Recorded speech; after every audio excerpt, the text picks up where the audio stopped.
আসসালামু আলাইকুম দর্শক। আজকে আমরা লাভলি রানার নাটকটি আপনাদের জন্য এক্সপ্লেন করব, আর নাটকটি আমাদের টিমের 2 জন মেম্বার আপনাদের জন্য এক্সপ্লেন করব। নাটকটিতে দেখানো হয়েছে সঞ্জয়, সে একজন কেপপ স্টার এবং তার ফ্যান সোল। ইমসোল সঞ্জয় যখন সুইসাইড করে তারপর থেকে শুধুমাত্র তাকে বাঁচানোর জন্যই টাইম ট্রাভেল করে ব্যাকে চলে যায় এবং সেইখান থেকে তার একটাই চেষ্টা থাকে কিভাবে সে সঞ্জয়কে বাঁচাতে পারবে। এই ঘটনাটি নাটকটিতে সুন্দরভাবে দেখানো হয়েছে। তবে ড্রামাটি এক্সপ্ল্যানেশনের আগে আপনাদের কাছে অনুরোধ থাকবে, যদি এখনও চ্যানেলটিকে সাবস্ক্রাইব না করে থাকেন তাহলে সাবস্ক্রাইব করে পাশে থাকা বেল আইকনটি প্রেস করে দিন, তাহলে এই নাটকের পর্বগুলো আমরা যখনই আপলোড করব আপনার কাছে নোটিফিকেশান পৌঁছে যাবে। এপিসোড 5 এর শুরুতেই আমরা দেখি সঞ্জয় ইমসলের উপর একটু রাগ করেছিল, কারণ সে বাসে ঘুমিয়ে গিয়েছিল।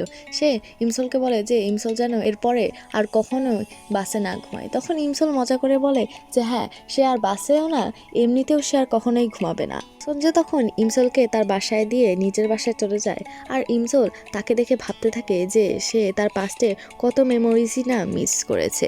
আর পরে আমরা সিন কাট হয়ে পরদিন সকালে চলে আসি, যেখানে ইমসল সঞ্জয়কে তাকে বাঁচানোর জন্য আবার থ্যাংক ইউ জানায় আর জিজ্ঞাসা করে যে এখন তার মানে কি তার ফ্রেন্ডস নাকি। তখন সঞ্জয় বলে যে না, সে মেয়েদের সঙ্গে ফ্রেন্ডস হয় না। আর তখন সোল বলে যে আচ্ছা ঠিক আছে, তাহলে সঞ্জয় তার লাইফ সেভার। আর তখন সোল তাকে আরও বলে যে সোলও চায় যে সেও একদিন সঞ্জয়ের জীবন বাঁচাবে। আর তখন সেদিক দিয়ে একটি হুন্ডা যাচ্ছিল, আর সোল সেটা দেখে, আর সে সঞ্জয়কে দেয়ালের একটি সাইডে নিয়ে যায়, আর সোলের গায়ে সেই হুন্ডার জন্য পানি ছিটকে আসে। আর সোল তখন তাকে বলতে থাকে যে সে তার লাইফ সেভ করেছে। সোল পরে সঞ্জয়কে একটি গিফট দেয়, আর সঞ্জয় তাকে জিজ্ঞাসা করে যে এই ডিমের মতো দেখতে জিনিসটি কি। তখন সোল বলে যে এটি ডিম না, এটি হচ্ছে একটি টাইম ক্যাপসুল।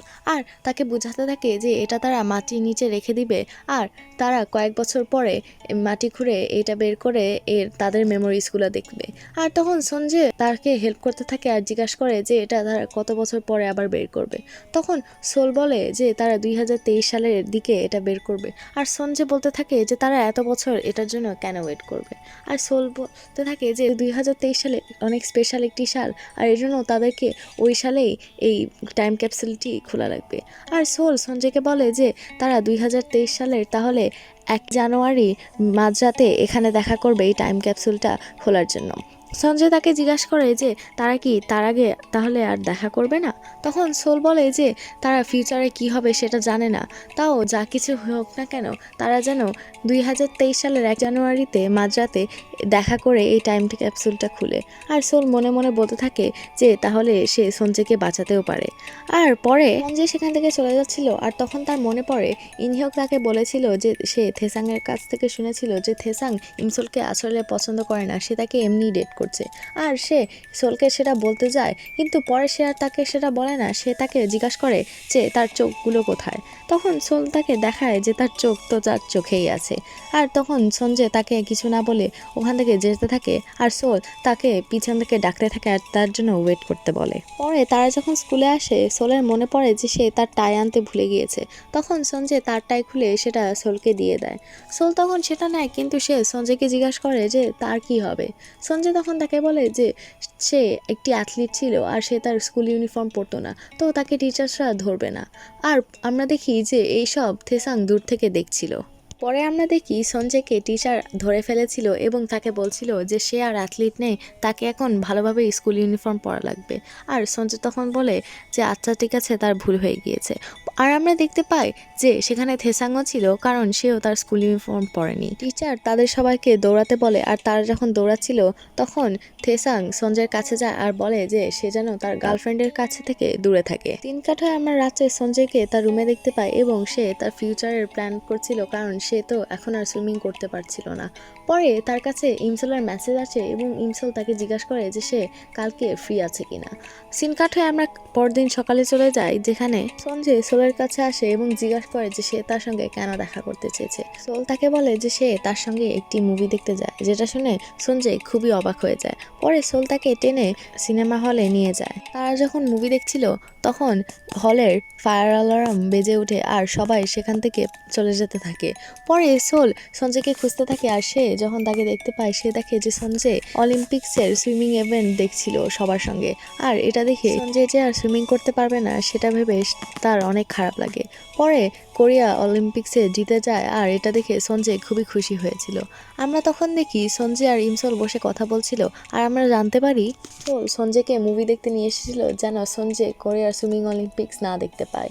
আর সঞ্জয় এটা ভেবে একটু রাগও করে আর খুশিও হয়।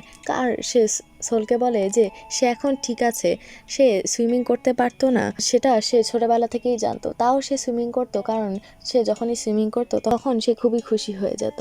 আর এইটা নিয়ে তার কোনো রিগ্রেটস নাই, তো এখন সে আসলেই ঠিক আছে। তো সোল যেন তাকে নিয়ে কোনো চিন্তা না করে। আর সোল তার কথা শুনে একটু নিশ্চিন্ত হয়। সিন কাট হয়ে আমরা সোলকে পুলিশ স্টেশনে দেখতে পাই, কারণ সে কয়েকদিন আগে যে জায়গাটিতে চলে গিয়েছিল সে সেখানে তার পার্স এবং ফোন হারিয়ে ফেলেছিল এবং সে পুলিশ স্টেশনে এসে তার পার্স নিয়ে নেয় এবং সে পুলিশ অফিসারকে জিজ্ঞাসা করে যে তার ফোন পাওয়া গিয়েছে কিনা। তখন পুলিশ অফিসার বলে যে না, তার ফোন পাওয়া যায়নি আর তারা একটি কেস নিয়ে এখন অনেক বিজি আছে। আর আমরা জানতে পারি যে সেখানে আশপাশে একটি মার্ডার হয়েছিল।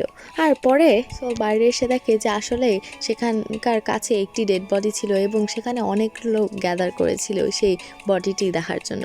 পরে সোল সেখানে যায় আর সেখানে যাওয়ার পর সে একটি আওয়াজ শুনতে পায় আর আমরা দেখি যে একটি লোকের কিচেনের আওয়াজ ছিল এবং আমরা এই কিচেনটি আগেও দেখেছিলাম এর আগের পর্বে। যে ট্যাক্সি ড্রাইভার ছিল সেই ট্যাক্সি ড্রাইভারেরও এই কিচেন ছিল এবং সোল সেই আওয়াজ শুনে বুঝতে পারে যে আওয়াজটি সে তার অ্যাক্সিডেন্টের দিনেও শুনেছিল আর তার মাথা ঘুরতে থাকে। পরে সেই ড্রাইভার সেখান থেকে তার গাড়ি নিয়ে চলে যায় আর আমরা দেখি যে তার কাছেই সোলের ফোনটা ছিল। পরে সোল তার মায়ের সঙ্গে বাজারে আসে আর তার মা যখন আপেল দেখছিল সোলের মনে পড়ে যে তার মা তখন তাকে ঘাড়ে করে তুলে নিয়ে যেতে চাচ্ছিল, তখন সোলের হাত থেকে সব আপেল পড়ে গিয়েছিল আর সোলের তখন খুবই খারাপ লাগতে থাকে এই ভেবে যে তার মা তার জন্য অনেক কষ্ট করেছিল তার অ্যাক্সিডেন্টের পর থেকে। তিন কাঠায় আমরা সোলের ভাই ইমগুমকে দেখতে পাই এবং সেখানে সঞ্জয়ও ছিল। তারা সবাই মিলে অলিম্পিক্সের ওয়েট লিফটিং দেখছিল এবং সেখানে ওয়েট লিফটিংয়ে কোরিয়া গোল্ড মেডেল পেয়ে যায় আর এতে সবাই খুব খুশি হয়ে যায়। আর তখন ইমগুম সঞ্জয়কে দেখে আর সে তাকে দেখে চিনে ফেলে আর বলতে থাকে যে সে তার বোনকে ড্রাঙ্ক করে তাদের বাসায় নিয়ে এসেছিল, তাই না? পরে ইমগুম সঞ্জয়কে আর্মির অর্ডার দিতে থাকে আর পরে তাকে জিজ্ঞাসা করে যে সে কি সোলের বয়ফ্রেন্ড কিনা। তখন সঞ্জয় তাকে বলে যে না, তার বয়ফ্রেন্ড অন্য কেউ। তখন ইমগুম তাকে জিজ্ঞাসা করে যে তার বয়ফ্রেন্ড কি সে যে তাদের বাসায় এসে আগুন নিভিয়ে দিয়েছিল। আর তখন ইমগুম নিজেই বলতে থাকে যে সে তো খুবই হ্যান্ডসাম এবং তার ক্লোদিং স্টাইলও খুবই ভালো। আর তখন সঞ্জয় তার উপর রাগ করতে থাকে যে ইমগুমও থেসাংকে পছন্দ করা শুরু করেছে। তখন সেখানে সোল চলে আসে আর দেখে যে ইমগুম সঞ্জয়ের সঙ্গে এরকম করছিল আর তখনই সে সঞ্জয়ের সামনে চলে যায় আর ইমগুমের সঙ্গে ঝগড়াঝাটি শুরু করে দেয়। আর তাদের ঝগড়াঝাটি দেখে তাদের মা তাদের সামনে চলে আসে আর তাদেরকে কান ধরে সেখান থেকে নিয়ে যেতে থাকে। আর পরে আমরা দেখি সঞ্জয় ভাবছিল যে সে কি থেসাংয়ের প্রোফাইল চেক করবে নাকি না। সে একবার বলছিল যে সে তার করা উচিত আর একবার বলছিল যে না, তার করা উচিত না। আর তখন সে ভুল করে প্রেস করে দেয় আর আমরা দেখি যে থেসাংয়ের 100,000তম ফলোয়ার। থেসাং তখন তাকে একটি গিফটও সেন্ড করে আর সঞ্জয় নিজের উপর অনেক রাগ করতে থাকে। এদিকে আমরা ইনহিউককে দেখতে পাই এবং আমরা জানতে পারি যে তার ব্যান্ডের ভোকালিস্টের অনেক প্রবলেমস আছে আর এতে সেও খুব সমস্যায় ছিল কারণ সে আর কোনো ভোকালিস্ট খুঁজে পাচ্ছিল না। সিন কাটে আমরা সোলকে দেখতে পাই এবং সে তার সাইকেল বের করছিল, কারণ আমরা দেখি যে এর আগে সে যখন সঞ্জয়ের সঙ্গে কথা বলছিল সে সঞ্জয়কে বলছিল যে তার বাবার অনেক ইচ্ছা ছিল যে সে তাকে সাইকেল চালানো দেখবে, কিন্তু সে আর দেখতে পারলো না কারণ সে তো মারাই গিয়েছে। তখন সঞ্জয় তাকে বলছিল যে তার এখনও সাইকেল চালানো শেখা উচিত কারণ তার বাবা তাকে আকাশ থেকে হলেও দেখতে পাবে। এদিকে সোল তার সাইকেল নিয়ে বের হয় আর সে সাইকেল ভালো চালাতে পারছিল না। সে প্রথমবারে পড়ে যায় এবং কি সে দ্বিতীয়বারে পড়ে যায় এবং তৃতীয়বারে সে তো আরও জোরে পড়ে যায়। চতুর্থবার সে যখন সাইকেলে উঠে তার পিছন থেকে কেউ একজন তার সাইকেল ধরে আর আমরা দেখি সেটা ছিল সঞ্জয়। সঞ্জয় তাকে বলে যে সে তাকে সাইকেল চালানো শেখাতে হেল্প করবে আর সোল তাকে জিজ্ঞাসা করে যে সে কি সাইকেল ভালো টিচার। তখন সঞ্জয় বলে যে সে পিই টিচারও হতে পারে, আর এটা সোল দেখতেও পারে যে সে কত ভালো টিচার। আর পরে সে তাকে শেখানো শুরু করে, কিন্তু আমরা দেখি যে সোল যেহেতু ভালো সাইকেল চালাতে পারছিল না, সঞ্জয় একটু বিরক্ত হয়ে যাচ্ছিল। তো তাদের মধ্যে একটু ছোট কথা কাটাকাটি হয় এবং তারপর সঞ্জয় আবার তাকে শেখাতে থাকে। তখন একটু শেখানোর পর সোল আসলে একটু ভালোই সাইকেল চালাচ্ছিল, তো সঞ্জয় তাকে পিছন থেকে ছেড়ে দেয়। আর সোল তখন একা একাই সাইকেল চালানো শুরু করে দেয়। তো সঞ্জয় তার পাশে দৌড়াতে থাকে। তখন সোল একা একাই অনেকক্ষণ ধরে সাইকেল চালায় আর সঞ্জয় তার পাশে পাশে দৌড়াতে থাকে। তখন তার সাইকেল চালানো যখন শেষ হয়, সোল আরও একবার সাইকেল চালাতে যায়। তখন সঞ্জয় বলে যে সে যদি এত সাইকেল চালায় সে কালকে হাঁটতে পারবে না। তখন সোল বলে যে হ্যাঁ, সে এর জন্যই সাইকেল চালাতে চায়, কারণ কালকে এরকমও হতে পারে যে সে আর হাঁটতে পারবে না। দিন কাটায় আমরা পরদিন সকালে চলে আসি, যেখানে সঞ্জয় ইনহিয়কের সঙ্গে শপিং করতে এসেছে। সে একটি দোকানে একটি জ্যাকেট দেখে সেটা খুবই পছন্দ করে আর সেটা কিনতে চায়। আর ইনহিয়ক তার ফ্যাশন স্টাইল দেখে খুবই অবাক হয়ে যায়, কারণ সঞ্জয় তো এর আগে এরকম জ্যাকেট পছন্দ করতো না। এদিকে আমরা দেখি হেসাং সেই সেম জ্যাকেট পরেছিল এবং সে সেই শপিং মলে এসেছিল ইমসল আর হিয়ঞ্জুর সঙ্গে। পরে আমরা সঞ্জয়কে সেই জ্যাকেট পরেই বের হতে দেখি এবং তাকে ইমসল দেখে ফেলে এবং খুবই অবাক হয়ে যায়। তারা সবাই তখন তার কাছে আসে, আর তখন থেসাং সঞ্জয়কে বলে যে তার এই জ্যাকেট চেঞ্জ করতে, কারণ সবাই ভাববে যে তারা দুইজন ডেট করছে। তখন সঞ্জয় বলে যে কেউ এটা ভাববে না, কারণ তার সঙ্গে থেসাং একটুও ম্যাচ করে না। পরে তারা একটি ক্যাফেতে যায় এবং ক্যাফের সবাই সঞ্জয় আর থেসাং এর দিকে তাকিয়েছিল। পরে তারা তাদের ড্রিঙ্কস নিয়ে টেবিলের দিকে যাচ্ছিল, তখন থেসাং ড্রিঙ্কস নিয়ে আগে এসে সোলের পাশে বসে যায়, যেটা দেখে সঞ্জয় খুবই রেগে যায়। আর তখন হিয়ঞ্জু সঞ্জয়ের সঙ্গে ফ্লার্ট করতে থাকে, যেটা দেখে ইমসল খুবই অবাক হয়ে যায়। পরে সঞ্জয় যেহেতু মিষ্টি পছন্দ করে না, সোল তার এবং সঞ্জয়ের ড্রিঙ্কসটি পাল্টিয়ে নেয়, যেটা দেখে সং একটু জেলাস ফিল করতে থাকে আর সঞ্জয় খুব খুশি হয়ে যায়। পরে থেসাং সঞ্জয়কে তাকে ফলো করার জন্য টিজ করতে থাকে আর সঞ্জয় বলে যে সেটা সে ভুল করে ফেলেছিল। পরে সোলের ঠোঁটে একটু ক্রিম লেগেছিল এবং সেটা মুছতে থেসাং সোলের ঠোঁটে হাত দেয় এবং সেটা দেখে সঞ্জয় আরও রেগে যায় থেসাং এর উপর। পরে আমরা দেখি ইনহিয়ক এবং থেসাং এর ব্যান্ডের একটি পারফরমেন্স হবে, কিন্তু তারা এখন অনেক চিন্তায় পড়ে যায়, কারণ তাদের ব্যান্ডের ভোকালিস্ট আর আসতে পারবে না। তখন থেসাং বলে যে আর কিছুই করার নাই, তাদেরকে ক্যান্সেল করে দেওয়া লাগবে তাদের পারফরমেন্স। আর তখন ইনহিয়ক তাদেরকে একটু থামতে বলে, আর তখন সে সঞ্জয়কে কল করে। পরে সোল আর হিয়ঞ্জু তাদের পারফরমেন্স দেখতে আসে, কিন্তু সোল এখনও জানতো না যে সঞ্জয় পারফর্ম করবে। পরে সঞ্জয় স্টেজে আসে এবং সোল তাকে দেখে খুবই অবাক হয়ে যায়। সে সামনে আসে আর তখন তাদের পারফরমেন্স শুরু হয়। সোল তার পারফরমেন্স থেকে খুশিও হয় এবং কষ্টও পায়, কারণ এখন তার চান্স আরও কমে গিয়েছে তাকে বাঁচানোর জন্য। সে কাঁদতে থাকে আর মনে করতে থাকে সঞ্জয় যখন আইডল ছিল এবং সে যখন কনসার্টে গান গেত। পারফরমেন্স শেষে তার কাছে মিস্টার কিম নামের একটি লোক আসে এবং তার সঙ্গে কথা বলতে চায়। সোল সেটা দেখে খুব চিন্তায় পড়ে যায়, কারণ সেই লোকটি সঞ্জয় কোম্পানির সিইও ছিল।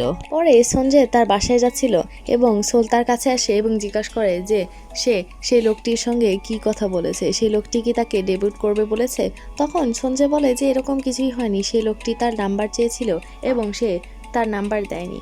তখন সোল বলে আচ্ছা ঠিক আছে, এরকম অনেক স্ক্যামার্স আছে, সঞ্জয় যেন এরকম এই লোকদের বিশ্বাস না করে। তখন সঞ্জয় বলে আচ্ছা ঠিক আছে, সে এরকম লোকদের কথা শুনবে না, আর তখন তাকে একটি গিফট দেয়। সোল দেখে যে ব্যাগের ভিতর একটি ফোন ছিল এবং সোল সঞ্জয়কে জিজ্ঞাসা করে যে সে কি এর জন্যই গান গেয়েছে কিনা। তখন সঞ্জয় বলে যে হ্যাঁ, সে তার জন্য খুব চিন্তা করছিল, এর জন্য সে গান গেয়েছে। তখন সোল তার সঙ্গে রাগারাগি করতে থাকে আর বলতে থাকে যে সে কার জন্য চিন্তা করতে পারবে না, তাকে একমাত্র নিজের জন্যই চিন্তা করতে হবে, কারণ সে অন্য কারোর জন্য চিন্তা করতে গেলে নিজে কাউকে তার প্রবলেমস বলতে পারবে না, আর এর জন্য সে খুবই কষ্ট পাবে আর একা একা এই কষ্টে তাকে শেষ করে ফেলবে। সঞ্জয় তাকে আর কিছু না বলে সেখান থেকে চলে যায়, আর আমরা দেখি সঞ্জয় আসলে মিস্টার কিমের কাছ থেকে তার কোম্পানির কার্ড নিয়েছিল। সিন কাট হয়ে আমরা পরদিন স্কুলের সামনে চলে আসি, যেখানে আমরা সোলকে দেখতে পাই এবং সঞ্জয় সোলকে দেখে, আর আমরা দেখি যে সোলের কাছে এখনও সেই দিন রাত্রে ড্রাঙ্ক হওয়ার রেকর্ডিংটা ছিল, আর সোল সেই রেকর্ডিং ডিলিট করার চেষ্টা করছিল। সে এটা ডিলিট করাতে এতই ব্যস্ত ছিল যে সে রাস্তার দিকে দেখছিল না, আর সে আরেকটু হলে গাড়ির সামনে চলে যেত।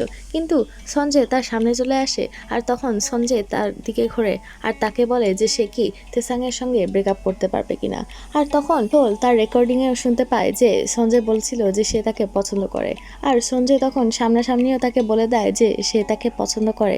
আর সোল তার কথা শুনে খুবই অবাক হয়ে যায়। আর এই সিনের মধ্য দিয়েই এই এপিসোডটি শেষ হয়ে যায়। এপিসোড 6-এর শুরুতেই আমরা 2013 সালে চলে যাই, যেখানে সোল তার ফোনে সঞ্জয়ের একটি ইন্টারভিউ শুনছিল।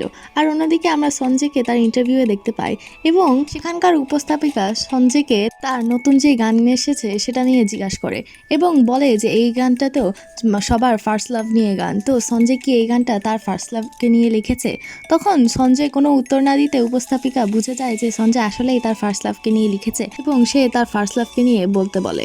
তখন সোল ভাবতে থাকে যে তার ফার্স্ট লাভ কে হতে পারে, আর এদিকে সঞ্জয় সোলের কথাই বলতে থাকে আর বলতে থাকে যে সে যেই দিন তাকে প্রথমবার দেখেছিল সেদিন বৃষ্টি হচ্ছিল এবং এর আগে সে বৃষ্টিকে পছন্দ করতো না, কিন্তু তারপর থেকে তার বৃষ্টি অনেক ভালো লাগে। সিন কাট হয়ে আমরা তখন 2009 সালে চলে যাই, যেখানে সোল থেসাংকে মারধর করছিল। আর তখন থেসাং তাকে জিজ্ঞাসা করে যে সে তাকে এভাবে মারছে কেন। সোল তখন তাকে বলে যে সে একজনের কাছ থেকে শুনেছে যে থেসাং তাকে আসলে পছন্দ করে না, তাকে এমনিতেই ডেট করছে। আর থেসাং তাকে জিজ্ঞাসা করে যে এটা সে কার কাছ থেকে শুনেছে। সোল তখন বলে যে এটা তার জানা লাগবে না, আর তার সঙ্গে ব্রেকআপ করে নেয়। আর সেখান থেকে সে চলে যেতেই থাকে। তখন সে আবার ফেরত আসে আর থেসাংকে বলে যে এরকম যদি কখনো হয়, সে থেসাংয়ের কাছে আসে আর বলতে থাকে যে তার মনে নেই যে সে তার সঙ্গে কবে ব্রেকআপ করেছে, আর কান্নাকাটি করতে থাকে। থেসাং যেন তাও তার সঙ্গে কথা না বলে, আর সে ওখান থেকে চলে যায়। পরে আমরা আবার আগের এপিসোডের সিনটা দেখি, যেখানে সঞ্জয় তার সামনে চলে আসে এবং তাকে থেসাংয়ের সঙ্গে ব্রেকআপ করে নিতে বলে এবং তাকে বলে যে সে তাকে পছন্দ করে। সোল তার কথা শুনে খুবই অবাক হয়ে যায় এবং তখনই সেদিকে বাস চলে আসে আর সোল সঞ্জয়কে আর কিছু না বলে বাস ধরতে চলে যায়। সিন কাট হয়ে আমরা পরদিন সঞ্জয়কে বাজারে দেখতে পাই এবং সে সোলকে কাঁদতে দেখতে পায় এবং সঞ্জয় ভাবে যে সোল থেসাংয়ের জন্য কাঁদছিল। পরে সঞ্জয় সোলের কাছে যায় এবং বলে যে এই যে থেসাংয়ের সঙ্গে ব্রেকআপ করে নিয়েছে, এতে সে কাঁদছে কেন, থেসাংয়ের থেকে সঞ্জয় অনেক বেশি ভালো। তখন সোল বলতে থাকে যে না, সে থেসাংয়ের জন্য কাঁদছে না, কিছুক্ষণ আগে পেঁয়াজ কেটেছিল এর জন্য তার চোখ দিয়ে পানি পড়ছে। আর তখন সঞ্জয় তার হাতে ড্রিঙ্ক দেখতে পায় আর বলতে থাকে যে সে এতই কষ্ট পাচ্ছে যে সে ড্রিঙ্কও করবে, আর তখন তার কাছ থেকে সেই ড্রিঙ্কটা নিয়ে নিতে চায়। তখন সোল বলতে চায় যে না, এটা তার নানু তাকে আনতে বলেছে এর জন্য সে নিয়ে যাচ্ছে, কিন্তু সঞ্জয় তার কথা শুনে না আর তার থেকে ড্রিঙ্কটা নিয়ে নেয়। তখন সোল তার সঙ্গে সেটা কাড়াকাড়ি করতে থাকে আর তখন তাদেরকে দূর থেকে ইমগুম দেখে ফেলে। ইমগুম ভাবে যে সঞ্জয় সোলকে হ্যারাস করছিল আর সে খুবই রেগে যায়। সে জোরে চিল্লায় আর তাদের দিকে দৌড়ায় আসে এবং সঞ্জয়কে জোরে একটি লাথি মারে। আর সঞ্জয় তখন নিচে পড়ে যায় এবং তার ড্রিঙ্কটাও হাত থেকে পড়ে যায়। আর সোল তখন ইমগুমকে বকাবকি করতে থাকে আর সে দেখে যে সঞ্জয় একেবারে অজ্ঞান হয়ে গিয়েছিল। সিন কাট হয়ে আমরা সোল এবং সঞ্জয়কে একটি রেস্টুরেন্টে দেখি এবং সোল বলছিল যে সঞ্জয়ের রেজাল্ট আরও ভালো করা লাগবে, না হলে সে কোনো ইউনিভার্সিটিতেই চান্স পাবে না। তো সঞ্জয় বলে যে আচ্ছা ঠিক আছে, সে রেজাল্ট ভালো করার চেষ্টা করবে। পরে তারা বাসায় ফিরছিল এবং তখন বৃষ্টি হচ্ছিল। তো সঞ্জয় তার ছাতা বের করে এবং সে সোলকেও ছাতার নিচে আসতে বলে। তারা যখন যাচ্ছিল তারা গল্প করতে থাকে বেসবল গেম নিয়ে এবং তখন সঞ্জয় সোলকে জিজ্ঞাসা করে যে সে কি তার সঙ্গে বেসবল গেম লাইভ দেখতে আসবে কিনা। তখন সোল বলে যে না, সঞ্জয়ের ভালোভাবে পড়াশোনা করা লাগবে, তারপর তারা খেলা দেখতে পারবে। তো সঞ্জয় তাকে বারবার রিকোয়েস্ট করে। তো সোল বলে সে যদি একদিনের মধ্যে ইংলিশের সব ভোকাবুলারি মুখস্থ করতে পারে তাহলে সে তার সঙ্গে বেসবল খেলা দেখতে যাবে। তো সঞ্জয় বলে যে আচ্ছা ঠিক আছে, সে একদিনের মধ্যেই সব মুখস্থ করে সোলকে দেখিয়ে দিবে।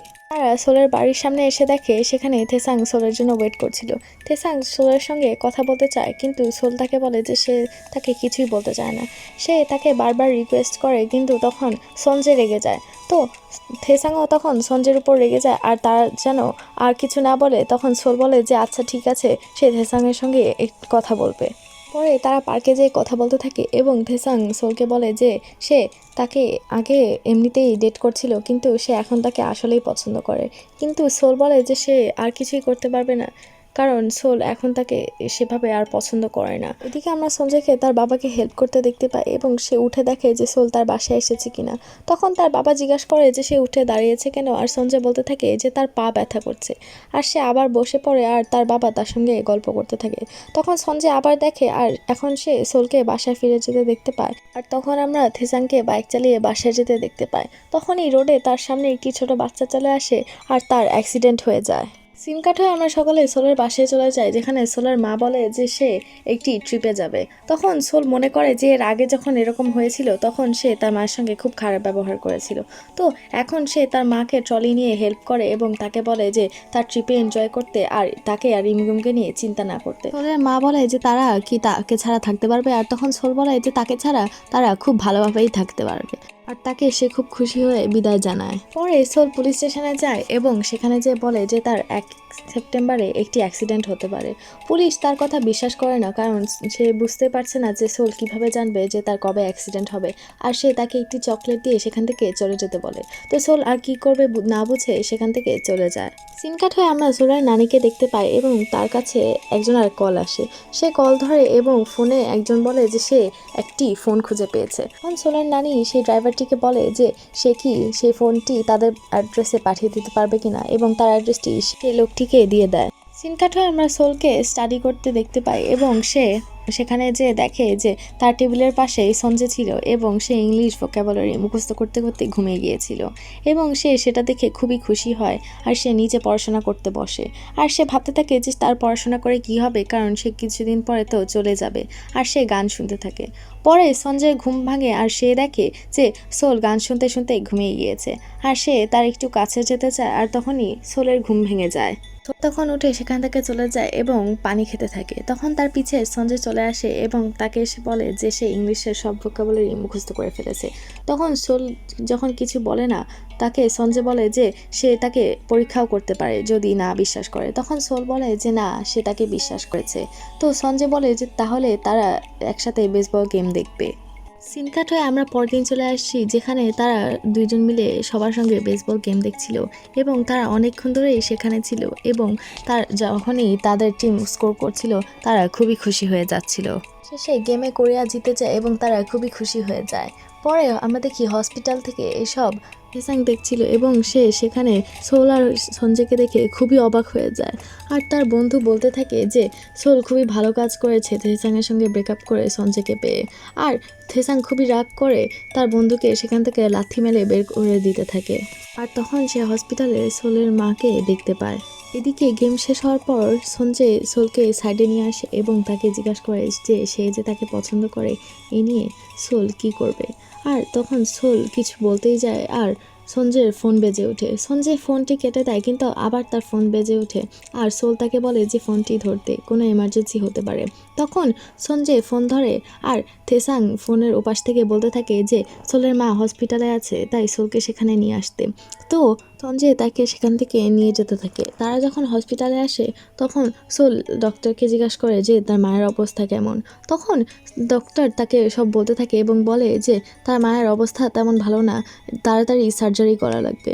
তো সোল তার কথা শুনে খুবই মন খারাপ করে এবং সে বসে থেকে কাঁদতে থাকে আর ভাবতে থাকে যে সে তার মাকে বলেছিল যে তাকে ছাড়াই সে আর রিমগুম ভালো থাকতে পারে। আর সঞ্জয় তখন বলতে থাকে যে এটা তার কোনো ভুল নয়, কিন্তু সোল তাও কাঁদতে থাকে। পরে সে থেসাংকে থ্যাংক ইউ জানায় এবং তাকে তার ফার্স্ট লাভার হিসেবে জানায় যে সে যেন তার লাইফে ভালো কিছু করে, যেন তার ফিউচারে সে ভালো কিছু হতে পারে। আর এই বলে সে ওখান থেকে চলে যায়। পরে সোল তার মায়ের সঙ্গে ছিল আর তাদের রুমের বাইরে সঞ্জয় চলে আসে। তো সোল রুমের বাইরে এসে সঞ্জয়ের সঙ্গে কথা বলতে থাকে এবং সঞ্জয় সোলকে কিছু বলার আগে সোল তাকে বলে যে সঞ্জয় যেন তার কথা ভুলে যায় এবং তাকে পছন্দ করা বন্ধ করে দেয়। সঞ্জয় তাকে জিজ্ঞাসা করে যে কেন, কিন্তু সোল বলে যে সে তাকে কনফিউজ করে ফেলেছে। সঞ্জয় তাকে আসলে পছন্দ করে না এবং সে নিজেকে ভুল ভাবছে। আর সোল তখন সেখান থেকে চলে যায় এবং সঞ্জয় যেন তার কান্না না শুনতে পায় সে তার মুখ ঢেকে কাঁদতে থাকে। সিন কাট হয়ে আমরা অ্যাক্সিডেন্টের দিন চলে যাই, যেখানে সোলকে তার ভাই বলছিল যে তার ফোনের চার্জার নিয়ে আসতে, কারণ সে সেটা বাসায় ভুলে গেছে। সে তার ভাইকে বলে যে সে বাসা থেকে বের হতে পারবে না, তো তার ভাই যেন বাসায় এসে আবার চার্জার নিয়ে যায়। সোল ঘড়িতে দেখে ভাবতে থাকে যে তার আর 2 ঘন্টা সেফলি বাসায় থাকা লাগবে। এদিকে আমরা সঞ্জয়কে স্টাডি করতে দেখতে পাই এবং সে দেখে যে সোল সেখানে তার ছাতা রেখে গিয়েছিল। পরে আমরা আবার সোলকে দেখি এবং তার কাছে সঞ্জয় মেসেজ আছে, যেখানে সঞ্জয় বলে যে সে তার ছাতা স্টাডি রুমে ফেলে রেখে গিয়েছে এবং সে সেটা নিয়ে এসেছে। সে সেটা সোলকে দিয়ে দিচ্ছে আর সোল যেন সেই ছাতাটা নিয়ে তার সঙ্গে মাঠে দেখা করে। সোল তাকে মেসেজে লিখে যে সে আজকে বাইরে বের হতে পারবে না, সরি, কিন্তু সে দেখে যে সঞ্জয় অলরেডি বাসা থেকে বের হয়ে গিয়েছিল। সোল তখন বাইরে বের হয় এবং সে ছাতাটা নিয়ে ভিতরে যেতে চায়, আর তখনই সে একজনকে একটি প্যাকেজ দিতে দেখে। আর তার মনে পড়ে যে সঞ্জয় তাকে বলেছিল যে সে তাকে একজন ডেলিভারি ম্যান ভেবেছিল, আর তার যেদিন সে সঞ্জয়কে প্রথমবার দেখেছিল সেই দিনের কথা মনে পড়ে যায়। আর সে মনে করতে থাকে যে সঞ্জয় সেই দিন তার ইন্টারভিউতে বলেছিল যে ফার্স্ট লাভকে সে বৃষ্টির সময় দেখেছিল। আর সোল বুঝে যায় যে সঞ্জয় আসলে তাকে আগে থেকেই পছন্দ করত। সোল সঞ্জয়ের সঙ্গে দেখা করার জন্য পার্কের দিকে রওনা দেয়। এদিকে সঞ্জয় এখনো পার্কে ছিল, কিন্তু যেহেতু অনেক জোরে বৃষ্টি পড়ছিল সে তার বাসার দিকে যাচ্ছিল। সোল যখন যাচ্ছিল তার সামনে একটি ট্যাক্সি চলে আসে এবং সোল সেই ট্যাক্সি ড্রাইভারকে দেখে বুঝে যায় যে সেই ছিল যে তাকে এর আগেও কিডন্যাপ করেছিল। আর তখন আমরা আবার সঞ্জয়কে দেখতে পাই, আর সে সেদিক দিয়ে একটি ট্যাক্সি যাওয়া দেখে খুব অবাক হয়, কারণ সেই এরিয়ায় কখনো সে ট্যাক্সি যাওয়া দেখেনি। আর সে সামনে যেয়ে দেখে যে সেখানে সোলের ছাতা ছিল এবং সে আরও অবাক হয়ে যায় এবং ভাবতে থাকে যে সোলের ছাতা এখানে কি করছে। আর এই সিনের মধ্য দিয়েই এই এপিসোডটি শেষ হয়ে যায়। এপিসোড 7-এর শুরুতেই আমরা দেখি বাসে ঘুমিয়ে টলে পড়ে যাচ্ছে ইমসল, আর যে বাস স্টপে নামতে হবে সেটি আসলেই যখন সঞ্জয় তার কাছে আসে তাকে ডাকার জন্য, সে আর ডাকতে পারে না, বাস ততক্ষণে ছেড়ে দিয়েছে। তার ফ্রেন্ড ফোন করে জানায় যে তুমিও বোঝাও যে তোমারও বাস মিস হয়ে গেছে, বাস স্টপ মিস হয়ে গেছে, তাকে জাগাও আর তার সাথে কথা বলো, এটি কিন্তু তোমার লাস্ট চান্স, একসাথে বাসায় ফিরতে ফিরতে আজকে মনের কথা বলো তাকে। তখন সঞ্জয় ডিসিশন নিয়ে বাস নেক্সট স্টপে দাঁড়ানোর জন্য সিগন্যাল দিয়ে উঠতে যাবে, যখন ব্যাগ থেকে তার সকল পেন্সিল পড়ে গেলে সে পেন্সিল তুলতে হালায়, আর এরই মধ্যে বাসটা থেমে যায়। আর তখন ইমসল কাউকে না দেখতে পেয়ে বাস থেকে তাড়াহুড়ো করে নেমে যায়। সব কিছু গুছিয়ে নিয়ে সে পিছনে ফিরে দেখে ইমসল তার সিটে নেই, নেমে গেছে। সে সাথে সাথে ড্রাইভারকে বলে প্লিজ আপনি একটু বাসটা থামান। ড্রাইভার বলে এখানে থামতে পারবো না। এরপরে নেক্সট বাস স্টপে যখন সে বাসটা থামে সে তাড়াহুড়ো করে নামে, আর ইমসল বাস স্ট্যান্ডে এসে বাস আমি মিস করেছি একটা ট্যাক্সি দেখতে পেয়ে দৌড়ে ট্যাক্সির কাছে গিয়ে সে যখন পিছনের দরজা খুলে বসতে যাবে দেখে দড়ি আর একটা কাটার, দেখে সে ভয় পেয়ে যায়। আর তখন ফোনে মেসেজ দেখার নাম করে সে ড্রাইভারকে জানায় যে তার মা তাকে নিতে আসবে, সরি। এই বলে সে আবার বাস স্টপে যেতে চাইলে দেখে লোকটি পিছু পিছু আসছে, আর এখানেই সিনটি কাট করা হয়। কিছুক্ষণ পরে আমরা দেখি ইমসলের হাত পিছনে বাঁধা এবং পিছনের সিটে তাকে শুয়ে রাখা হয়েছে। আর সঞ্জয় সেই বাস স্টপে একা একা ওয়েট করছে। তখন 11:30 বাজে। এরপর সে কি করবে ভাবতে পারে না।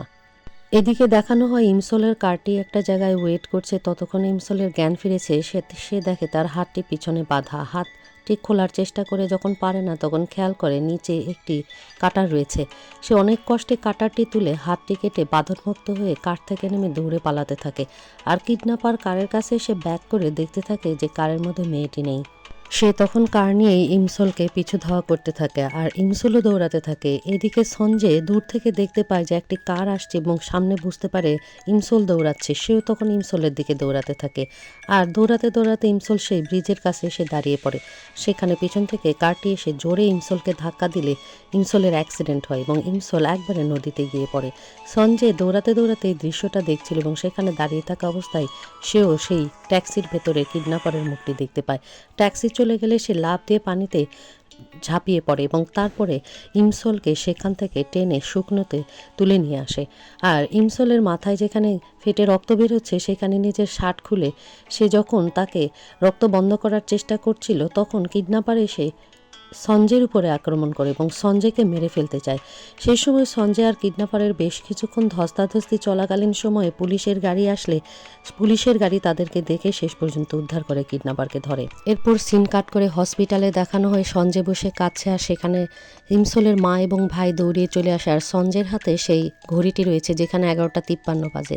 এরপর আমাদেরকে দেখানো হয় অ্যাক্সিডেন্টের দিন 1 সেপ্টেম্বর 2008, অর্থাৎ সোল ভাবছিল কিভাবে তার অ্যাক্সিডেন্ট হয়েছে। এখন সোলের ভাই সোলকে রুমে খুঁজতে এসে দেখে সে রুমে নাই। সেভাবে সে এত রাত্রে কোথায় গেল। আর এদিকে সোল ছাতা নিয়ে রাত্রে বের হয়েছে সঞ্জয়ের সাথে কথা বলার জন্য, কারণ পাস রিভিল করে বুঝতে পেরেছে সঞ্জয় আসলেই তাকে ভালোবাসে। আর সে যখন বের হয় তখনই রাস্তার মাঝখানে সেই ট্যাক্সিওয়ালার সঙ্গে তার দেখা হয়। ট্যাক্সিওয়ালাকে দেখে তার আবারও পূর্বের কথা মনে পড়ে যে কার অ্যাক্সিডেন্টটা আসলে এই লোকটার কারণেই ঘটেছে এবং সেই লোকের মুখ দেখে সে চিনতে পারলে সেখান থেকে চলে যেতে চাইলে লোকটি পিছন থেকে আবারও তাকে আটকায় এবং এখানে সিন কাট করা হয়। এরপর সঞ্জয়কে দেখানো সে দৌড়াতে দৌড়াতে ওই রাস্তায় এসে দেখে ছাতাটি পড়ে আছে। সে অবাক হয়ে ছাতাটি কেন এখানে পড়ে আছে। এরপর ছাতাটি নিয়ে সে একেবারে বাসায় দৌড় দেয়। আর বাসায় গেলে দরজা খুলে দেয় গুম, এবং সে গুমকে জিজ্ঞেস করে কোথায় গিয়েছে ইমসল। গুম জানায়, আমি তো ফোন নিতে এসে বাসায় দেখছি সে নেই। সে তো আমাকে বারবার বলেছে যে তুমি আমাকে বাসা থেকে বের হতে দিবে না 1 সেপ্টেম্বর, এবং আজকেই সেই তারিখ।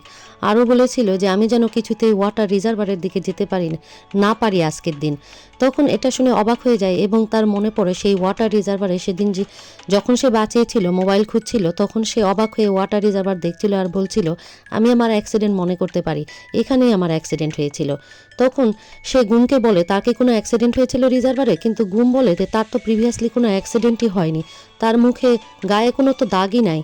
তখন সে বলে তাহলে মনে হয় সে ব্যাড ড্রিম দেখেছে এবং ড্রিমে অ্যাক্সিডেন্ট হয়েছিল কি না। তখন তার মনে পড়ে যে পুলে সে জানিয়েছিল তোমাকে নিয়ে ব্যাড ড্রিম দেখেছে এবং সেই ড্রিম এতটাই সত্যি যে আমি তোমাকে নিয়ে টেনশন করছি। তখন তার মনে পড়ে হয়তোবা সে ড্রিমই দেখেছে। সঞ্জয় তখন এক মুহূর্ত দেরি না করে ইমসলের বাসা থেকে বের হয়ে রিজার্ভারের দিকে যেতে থাকে। আর এদিকে ইমসলকে দেখানো হয় সে সেই কারের মধ্যে কিডন্যাপার সেই কারটি চালাচ্ছে আর তার হাত বাঁধা। সে তারপরে কিডন্যাপার নেমে গেলে সেই হাতটি খোলার চেষ্টা করে কাটার দিয়ে এবার কিডন্যাপারকে দেখানো হয় কার রেখে সে তার রুমে গিয়ে সবকিছু রেডি করছে ইমসলকে কেটে ফেলার জন্য। সে আসলে সাইকো কিলার। এদিকে ইমসল কার থেকে বের হতে যেতেই সেই চাবিটির কথা মনে পড়ে চাবিটি অর্থাৎ কারের চাবিটি হাতে করে নিয়ে এবার দৌড় দেয় যাতে সে কার নিয়ে অ্যাক্সিডেন্ট না করাতে পারে। কিডন্যাপার এসে দেখে সে কারে নেই। তখন আবারও সে কার নিয়ে যাওয়ার সময় খেয়াল করে চাবিটি মেয়েটি নিয়ে চলে গেছে। ইমসল এদিকে দৌড়াতে থাকে সেই পথ দিয়ে। দৌড়াতে দৌড়াতে সে হঠাৎ করে পথ চেঞ্জ করে বনের মধ্যে চলে যায়। যদি পথ দিয়ে সে রিজার্ভারের কাছে যায়, রিজার্ভারের কাছে সে যেতে চায় না। এবার কিডন্যাপার ছোট লরি নিয়ে তার পিছু করতে থাকে। সে হঠাৎ বনের মধ্যে পা পিছলিয়ে পড়ে গিয়ে অনেক দূরে চলে যায়, তারপর আবার দৌড়াতে থাকে। আর সঞ্জয় তখন একটা নিয়ারেস্ট পুলিশ স্টেশনে গিয়ে বলে একটি মেয়ে হারিয়ে গেছে আমার মনে হচ্ছে। তার আবল তাবল কথা শুনে বলে এখানে একটা মার্ডার কেস নিয়ে আমরা ব্যস্ত আছি, তুমি একটা ক্যাফেতে গিয়ে খোঁজো, ঠিকই মেয়েটিকে পেয়ে যাবে। পুলিশ অফিসার বলে গতকালকে একটি মেয়ে তার পার্স নিতে এসে বলেছিল যে 1 সেপ্টেম্বর রিজার্ভারের কাছে তার অ্যাক্সিডেন্ট হবে। এই কথা শুনে সঞ্জয় নিশ্চিত হয় এবং সেখান থেকে চলে যায়। আর এদিকে ইমসলকে দেখানো হয় সে দৌড়াতে দৌড়াতে আনফর্চুনেটলি সেই রোডেই চলে আসছে যেখান থেকে সেই রিজার্ভারের ব্রিজটি দেখা যাচ্ছে। আর সঞ্জয় তখন পুলিশ স্টেশন থেকে আর কি করবে ভেবে না পেয়ে সেখান থেকে চলে যায়। ইমসলকে দেখানো হয় পথ চেঞ্জ করে আবারও অন্য পথে দৌড়াতে দৌড়াতে খেয়াল করে সেই ট্রাকটি তার পিছনে। সে আর দৌড়াতে পারে না, এক মুঠো শক্তি নাই তার শরীরে, রাস্তায় বসে পড়ে। গাড়িটি তার খুব নিকটে আর সে দেখতে পায় সঞ্জয় তার দিকে দৌড়িয়ে আসছে তাকে সেভ করার জন্য। পিছনে তাকিয়ে দেখে গাড়িটি আসছে তাকে অ্যাক্সিডেন্ট করাবে, অর্থাৎ সে তার ভাগ্য পরিবর্তন করতে পারে না। এরপরে চোখ খুলে দেখে যে একটা কার এসে তার সামনে দাঁড়িয়ে আছে আর ছোট লরিটি তাকে পাস করে চলে যায়। সে চোখ খুলে দেখে তার অ্যাক্সিডেন্ট হয়নি, সঞ্জয় তার সামনে তাকে ইমসল ইমসল বলে ডাকছে। আর তখন ঘড়িতে দেখানো হয় টাইম ট্রাভেল হতে আর 2 সেকেন্ড বাকি আছে এবং সেখানে বসা থাকা অবস্থাতেই ইমসলে টাইম ট্রাভেল করে আবারও সে একটা নতুন জায়গায় চোখ খুলে নিজেকে দেখতে পায় নতুন একটা ড্রেস এবং এইদিক ওইদিক তাকাতে থাকে। মনে পড়ে কিছুক্ষণ আগেও তো সে সঞ্জয়ের সাথে ছিল এবং কার অ্যাক্সিডেন্ট হওয়া থেকে বেঁচে গেছে, তার হাতে সেই কারের কিটাও রয়েছিল। এবং এরপর সঞ্জয় তাকে বলে তুমি কি ঠিক আছো, আর যে লোকটি কার থেকে নেমেছে সেও বলে যে তোমরা কি ঠিক আছো। ইমসল বলে আমি কে, তোমরাই বা কারা, আর আমি কোথায়, কোন জায়গায় এটা, এটি বলেই সে সেখানেই জ্ঞান হারিয়ে ফেলে। এরপর ইমসলকে আবার প্রেজেন্টে দেখানো হয় ডাইনাস্টিতে, বোঝার চেষ্টা করছে এটা কোথায়, এখানে সে কী বা করছে। আর তার পাশের একজন তাকে বলছে মাথা হালাও মাথা হালাও, এখানে রাজা রানীকে প্রপোজ করছে, তুমি কেন মাথা হালাচ্ছ না। প্রপোজ শেষে রাজা যখন রানীকে কিস করতে যাবে তখন সেখানে কাট শব্দ হয় এবং সাথে সাথে অ্যাসিস্ট্যান্ট ডিরেক্টররা দৌড়ায় আসলে বুঝতে পারে যে এখানে একটা শুটিং চলছে।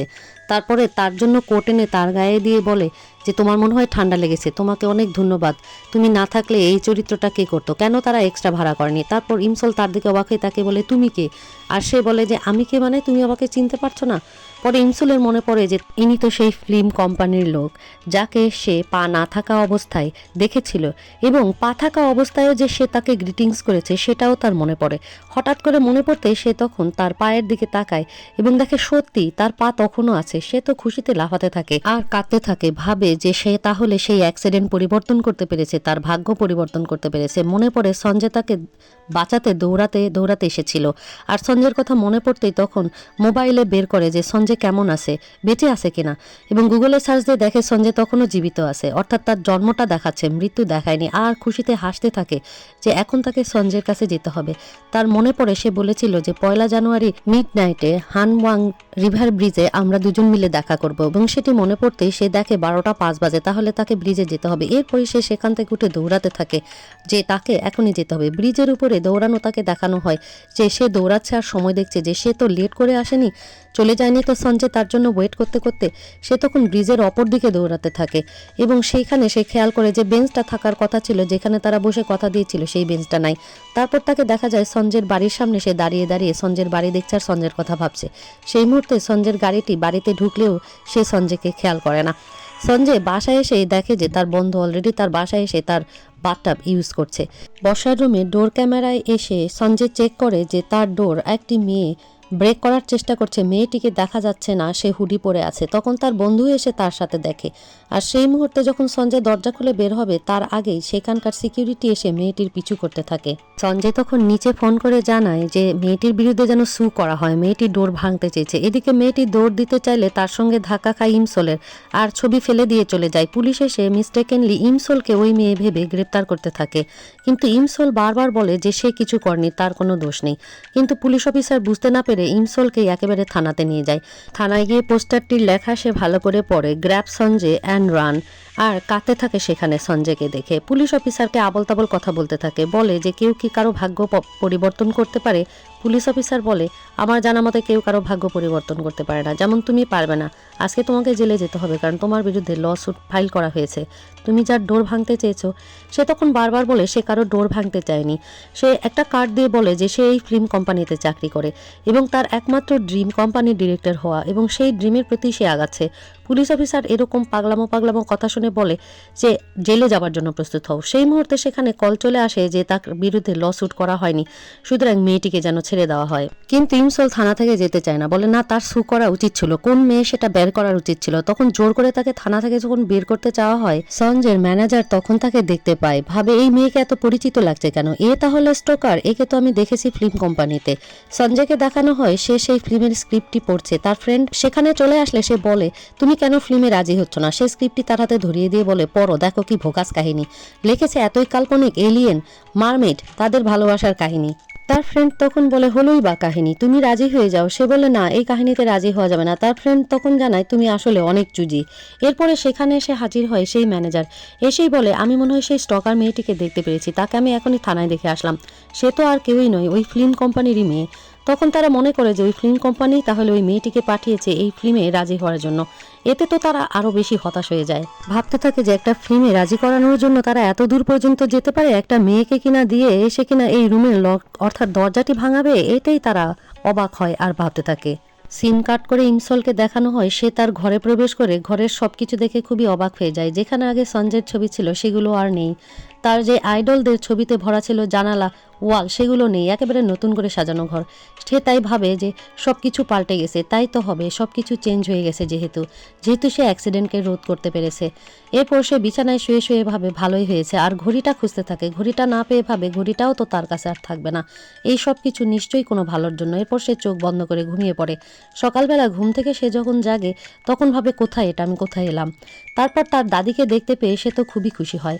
তার দাদি আবারও তাকে মুখে লিপস্টিক দিয়ে সাজিয়ে দিয়ে বলছে তোমাকে অদ্ভুত অক্টোপাসের বাচ্চা লাগছে। সে তো খুশি হয়ে দাদিকে জড়িয়ে ধরে। এরপর সে অফিসে যাওয়ার জন্য রেডি হয় এবং তার জুতার তাকটি খুলে বিভিন্ন রকমের জুতা দেখতে পেয়ে খুশিতে কাঁদতে থাকে যে তার পা ভালো হয়ে গেছে, সে জুতা পরতে পারে। অফিসে যাওয়ার পথে তার দাদি তাকে আবারও আটকিয়ে বলে অন্নি তুমি আমার সাথে খেলতে থাকো। তখন তার দাদিকে তার মা শান্ত করার জন্য টেবিলে বসিয়ে তাকে স্ন্যাক্স খেতে দেয়।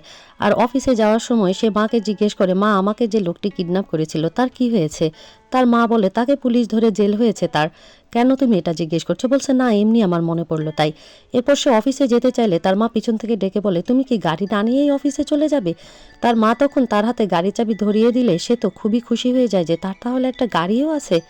তার মা তার এরকম অদ্ভুত আচরণে অবাক হয়ে যায় আর চলে গেলে ভাবে সে কোনোদিন এই কিডন্যাপের ব্যাপার জিজ্ঞেস করেনি। আজ তার কি হলো যে জিজ্ঞেস করলো। গাড়িতে গিয়েই তো সোল একেবারে আনন্দে আত্মহারা হয়ে যায় যে সে গাড়ি চালাতে পারে। তারপর গাড়ি চালিয়ে অফিসে ঢুকে অফিসের সব কিছু দেখে এত খুশি হয়। অফিসের কম্পিউটার, তার ডেস্ক নেড়ে নেড়ে দেখতে থাকে। এরপরে তার বস এসে তাকে জানায় যে তোমার ডাক পড়েছে, বস অনেক রেগে আছে, এখনই তার সঙ্গে মিটিংয়ে যাও। এরপরে সে বসের সামনে গিয়ে দাঁড়ালে বস তাকে জানায় যে সঞ্জয়কে আমাদের এই হিরো মুভিতে যেভাবেই হোক কাস্ট করাতে হবে, আর এই দায়িত্ব তোমার উপরে থাকবে, তুমি যেভাবেই হোক সঞ্জয়কে রাজি করাও। আর তখন তার বস তার হাতে ফাইলটি তুলে দিয়ে তার হাত ধরে তাকে রিকোয়েস্ট করে যে আমি একটি ডেট ফিক্স করেছি আমাদের কোম্পানির তরফ থেকে, সেদিন আমরা তার সঙ্গে মিটিং করব। সিন কাট করে দেখানো হয় সোল আর কোম্পানি সেই বস তার সঙ্গে গিয়েছে মিটিং করার জন্য সঞ্জয়ের সঙ্গে। এরপরে সোল দেখে দরজা খুলে সঞ্জয় প্রবেশ করছে। সঞ্জয়কে দেখেই সে দাঁড়িয়ে পড়ে আর জিজ্ঞেস করে সঞ্জয় তুমি কেমন আছো। সঞ্জয় বলে কে তুমি, তোমাকে তো আমি চিনি না। সোল তখন কাঁদতে থাকে। সোল ভাবতে থাকে যে সোলকে সঞ্জয় চিনতেই পারবে না, এটি সে কল্পনা করতে থাকে। সেই মুহূর্তে তার বস সেখানে প্রবেশ করে বলে কি হয়েছে, তুমি কাঁদছো নাকি, এখনো তো আসেনি সঞ্জয়। সে বলে তাড়াহুড়ো করে যে আমার চোখে মনে হয় কিছু পড়েছে, বলে সেখান থেকে চোখ ধোয়ার নাম করে বের হয়ে চলে যায়। কান্নাকাটি করার জন্য বাইরে বের হয়ে নিজেই নিজেকে গালি দিতে থাকে। সেই মুহূর্তে তার মোবাইলে কল আসলে কল রিসিভ করলে তার বান্ধবী কল দিয়ে চিল্লাইতে থাকে আর বলে তুমি কোথায়, আমি বাসার কাউকে পাচ্ছি না, তোমাকেই পেলাম, এখনই তুমি রওনা দিয়ে আসো, আমার তো বেবি বের হয়ে আসতে চাচ্ছে। সে বলছে যে কি বলো তুমি, বলে হ্যাঁ। সে তখন তাকে হসপিটালের অ্যাড্রেস দিতে থাকে আর তাড়াহুড়া করে ইমসলও তখন বের হতে থাকে। এই মুহূর্তে সেখানে সঞ্জয় এসে পৌঁছায়, তাকে তার জুতার ফিতাটা লাগানো নাই। সে তখন ফাউন্টেনে হালিয়ে জুতার ফিতা লাগাতে যায় আর ইমসল তখন দৌড়াদৌড়ি করতে লরির সঙ্গে ধাক্কা খেয়ে পিছন দিক দিয়ে ধাক্কা দিয়ে দেয় সঞ্জয়কে। সঞ্জয় তখন ফাউন্টেনের পানিতেই পুরো পড়ে যায়। ইমসল কিছুই দেখতে পায় না। তারপর সেখান থেকে দৌড়াতে থাকলে সঞ্জয়ের ম্যানেজার পিছু পিছু দৌড়াতে দৌড়াতে বলে এক্সকিউজ মি, আপনি থামুন প্লিজ, দেখুন আপনার কারণে পড়ে গেছে সে পানিতে। পরে ইমসল পিছন থেকে দেখতে পায় সঞ্জয়কে যে সত্যিই কেউ একজন পানিতে তার জন্য পড়ে গেছে।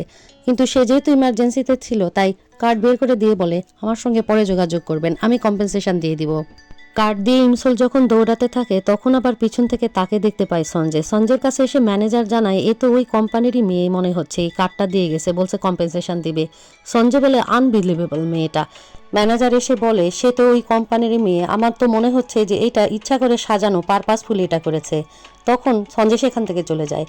আর এদিকে ইমসলকে দেখানো হয় হসপিটালে তার বান্ধবী তো তার চুল ধরে বলছে এখনই সেই কালপ্রিটটাকে নিয়ে আসো। ইমসল বলে তোমার হয়ে আমি তাকে মেরে ফেলবো। সেই সময় সেখানে গিউম প্রবেশ করলে সে অবাক হয়ে যায় যে তার ভাই চলে এসেছে এখানে। আর সে তার ভাইয়ের উপর ঝাঁপিয়ে পড়ে বলে তুমি আমার বান্ধবীকে সিডিউস করেছো। তার বান্ধবী বলে আমার হাজব্যান্ডকে এরকম করো না। সে তখন মনে করে তাদের বিয়ের ছবিটা। তখন সেখানে অবাক করে দিয়ে তার মা তার বড় মেয়েকে নিয়ে এসে বলে ছোট ছেলেটার মনে হয় একটু বেশি তাড়া পড়েছে দুনিয়াতে আসার। আর সেই সময় সোল আরও অবাক হয়ে যায় যে আরও একটা বাচ্চা আছে তাহলে তার ভাইয়ের। মেয়েটি এসে দৌড়ায় ফুপু ফুপু করে তাকে জড়িয়ে ধরে। এ সময় অফিস থেকে কল চলে আসে ইমসলের। কল রিসিভ করলে তার বস জানায় যে আজকে সঞ্জয় মিটিং ক্যান্সেল করেছে আর নেক্সট মিটিং বস বলেছে তিনিই ডিল করবেন, তবে তুমি শুধুমাত্র তাকে ব্যাকআপ দিবে, এটি লাস্ট কথা হয়েছে। তো সঞ্জয়ের নাকি কি একটা প্রোগ্রাম পড়ে গিয়েছে সেই জন্য মিটিং ক্যান্সেল হয়েছে বলে জানায়। এরপর সে মোবাইলে হঠাৎ করে অনেক মেসেজ পেতে থাকে। তারপর মেসেজে দেখে অনেকগুলো ড্রেসের ছবি আর সবগুলো ড্রেসের এত এত দাম। সে তো অবাক হয়ে যায়, এই সবগুলো ড্রেসের দাম চেয়েছে আর কেউই না, যাকে সে ফেলে দিয়েছে সে। সল তখন একটি কড়া মেসেজ দিয়ে বলে এত দামি কাপড় চোপড় কেউ পরে থাকে নাকি, তাহলে তুমি যদি প্রুফ থাকে আমাকে ছবি দাও। সেই সময় এই মেসেজ পেয়ে তো মাথা খারাপ হয়ে যায় সঞ্জয়, কারণ সঞ্জয় তখন লিখছিল যে তোমার এগুলোর দাম পরিশোধ করার দরকার নাই, ভুলে যাও। কিন্তু সেটি ডিলিট করে দিয়ে সে তখন প্রুফ দেওয়ার জন্য বলে আমি এখনই তোমাকে ছবি পাঠাচ্ছি যে ড্রেসগুলো আমি পরেছি কিনা। তখন সোল বলে আসলে অনেকে তো স্ক্যাম করে, এই জন্য জানতে চেয়েছি। আরও রেগে যায় সঞ্জয় যে সে আমাকে স্ক্যামার ভাবছে। আর তখন সে ব্যাগ থেকে সবগুলো ড্রেস বের করে, ইভেন আন্ডারওয়্যারটি পর্যন্ত বের করে সবগুলো ড্রেসের সে ছবি নিতে থাকে। এবং সেই ছবিগুলো নেওয়ার এক পর্যায়ে ম্যানেজার এসে যখন দেখে যে সে ছবি তুলছে, ম্যানেজার বলছে কি করছো তুমি। সে তখন বলে তাই তো আমি এগুলো কি করছি বলে সবকিছু প্যাক আপ করে ছবি তোলা বন্ধ করে দেয়। ম্যানেজার তখন তাকে একটি নিউজ দেখায়, বলে কালকে যে তুমি পানিতে পড়ে গেছো সেটা নিয়ে আর্টিকেল এসেছে। এটা দেখে সঞ্জয়ের মাথা তো পুরাই খারাপ হয়ে যায়। বলে যে কম্পেনসেশন নয়, ওই মেয়েটির বিরুদ্ধে ল সুট করে দাও। মেসেজ চেক করে দেখে এতক্ষণেও কোনো মেসেজ না আসার কারণে ছেলেটিকে সে আসলেই ফ্রড ভাবে আর বলে এত টাকার ড্রেসের ছবি পাঠিয়ে আমার কাছ থেকে টাকা আদায় করতে চেয়েছিল আর নিজেই হাসে। এরপর বাচ্চাটিকে দেখতে দেওয়া হলে তিনজন মিলে যখন বাচ্চাটি দেখে তখন খুবই খুশি হয় তারা বাচ্চাটিকে দেখে। আর সেখানে গিউম বলে, আর যদি তুমি সঞ্জয়কে অ্যাকসেপ্ট করতে তাহলে এই বাচ্চাদের আঙ্কেল সঞ্জয়ও হতো। সে তখন চুপ করে থাকে, কিছু বলে না। তার ভাই বলে, আসলে তুমি অনেক কিছুই লস করে ফেলেছো। এরপরে সঞ্জয় ছবিটি দেখিয়ে বলে, দেখেছো কত মিলিয়ন সে ডোনেশন দিয়েছে, এখন কত টাকার মালিক। তুমি এখনো সঞ্জয়ের সঙ্গে যোগাযোগ করনি, তোমার তো যোগাযোগ করা দরকার ছিল। তুমি কিন্তু ওর ফার্স্ট ক্রাশ এবং ফার্স্ট লাভ ছিলে। তুমি কি তখনও বুঝতে পারোনি? তার মনে পড়ে পাস্টে সে যখন সঞ্জয় তাকে বলেছিল আই লাইক ইউ, সে তখন সঞ্জয়কে বলেছিল যে না, আমি তোমাকে পছন্দ করি না, আর এভাবে তুমি আমার পিছু করবে না। এই কথা মনে পড়তে সে ভাবে যে তাহলে এভাবে তখন যদি ওইভাবে সঞ্জয়কে না ফেরাতো তাহলে নিশ্চয়ই সঞ্জয় এভাবে নিজেকে সুইসাইড করতো না। সঞ্জয়কে দেখায় সে আস্তে আস্তে তার রুমে প্রবেশ করে, আর সেই হাতের ঘড়ি খুলে রাখতে গিয়ে সেইখানে সেই ঘড়িটি সে খুঁজে পায় এবং সেই ঘড়িটি হাতে তুলে নিয়ে দেখতে থাকে। হসপিটাল থেকে ইমসল একা একা বের হয় আর হাঁটতে থাকে আর সঞ্জয়ের কথা ভাবতে থাকে। সেই মুহূর্তে বিলবোর্ডে সঞ্জয়ের ছবি আর অ্যাড দেখে সে মনে মনে আফসোস করতে থাকে। সঞ্জয়ের গান, সঞ্জয়ের পারফরমেন্স, তার সাথে সঞ্জয়ের কাটানো সেই সময়গুলো, স্কুলে সেই সময়গুলো মনে হতে থাকে আর কাঁদতে থাকে। বলে, সঞ্জয় সত্যিই আমি তোমাকে অনেক মিস করেছি। আর সঞ্জয়কে এইদিকে দেখানো হয় সঞ্জয় তার আর সঞ্জয় সেই ছবিটা বের করে সেই মেমোরিটা মনে করে যখন তারা ছবিটা তুলেছিল এবং কত মজা করেছিল। এরপরে ছবিটা সঞ্জয় দেখে আস্তে করে টেবিলের উপরে রেখে দেয়। তারপর সিন একবারে পরদিন সকালে ইমসলকে দেখানো হয়। ইমসল ঘুম থেকে উঠে টেবিলে এসে নিউজ পেপারটি দেখতে থাকলে হঠাৎ করে তার ফোনে কল আসলে কলটি রিসিভ করলে পুলিশ স্টেশন থেকে তার কাছে কল আসে এবং বলা হয় যে তার সঙ্গে একটা অ্যাগ্রিমেন্ট আছে, সেটি সিগনেচার করতে পুলিশ স্টেশনে যেতে হবে। অ্যাগ্রিমেন্টের বিষয়বস্তু হলো সে সঞ্জয় বিখ্যাত পপস্টার তার 100 মিটারেরও আশেপাশে যেতে পারবে না। কারণ হিসেবে দেখানো হয়েছে সে রুমের দরজা ভাঙতে চেয়েছে, প্লাস সে সঞ্জয়কে একটা ফাউন্টেনে ধাক্কা মেরে ফেলে দিয়েছে। এতে তো সে খুবই অবাক হয়ে যায়, বলে তাহলে সেটি কি সঞ্জয় ছিল যাকে সে ধাক্কা মেরে ফেলে দিয়েছে? হায় কপাল, একটা বারের জন্য সঞ্জয়ের মুখটি সে দেখতে পায়নি। সে তখন বলে, এই অ্যাগ্রিমেন্ট সিগনেচার করলে আমি কিভাবে তার আশেপাশে যাব, আমার তো তার পাশেই যেতে হবে। পুলিশ অফিসার বলে, ভালোই ভালোই বলছি, সিগনেচার করে দিয়ে তুমি তাড়াতাড়ি চলে যাও, না হলে এটা লস উঠ হবে।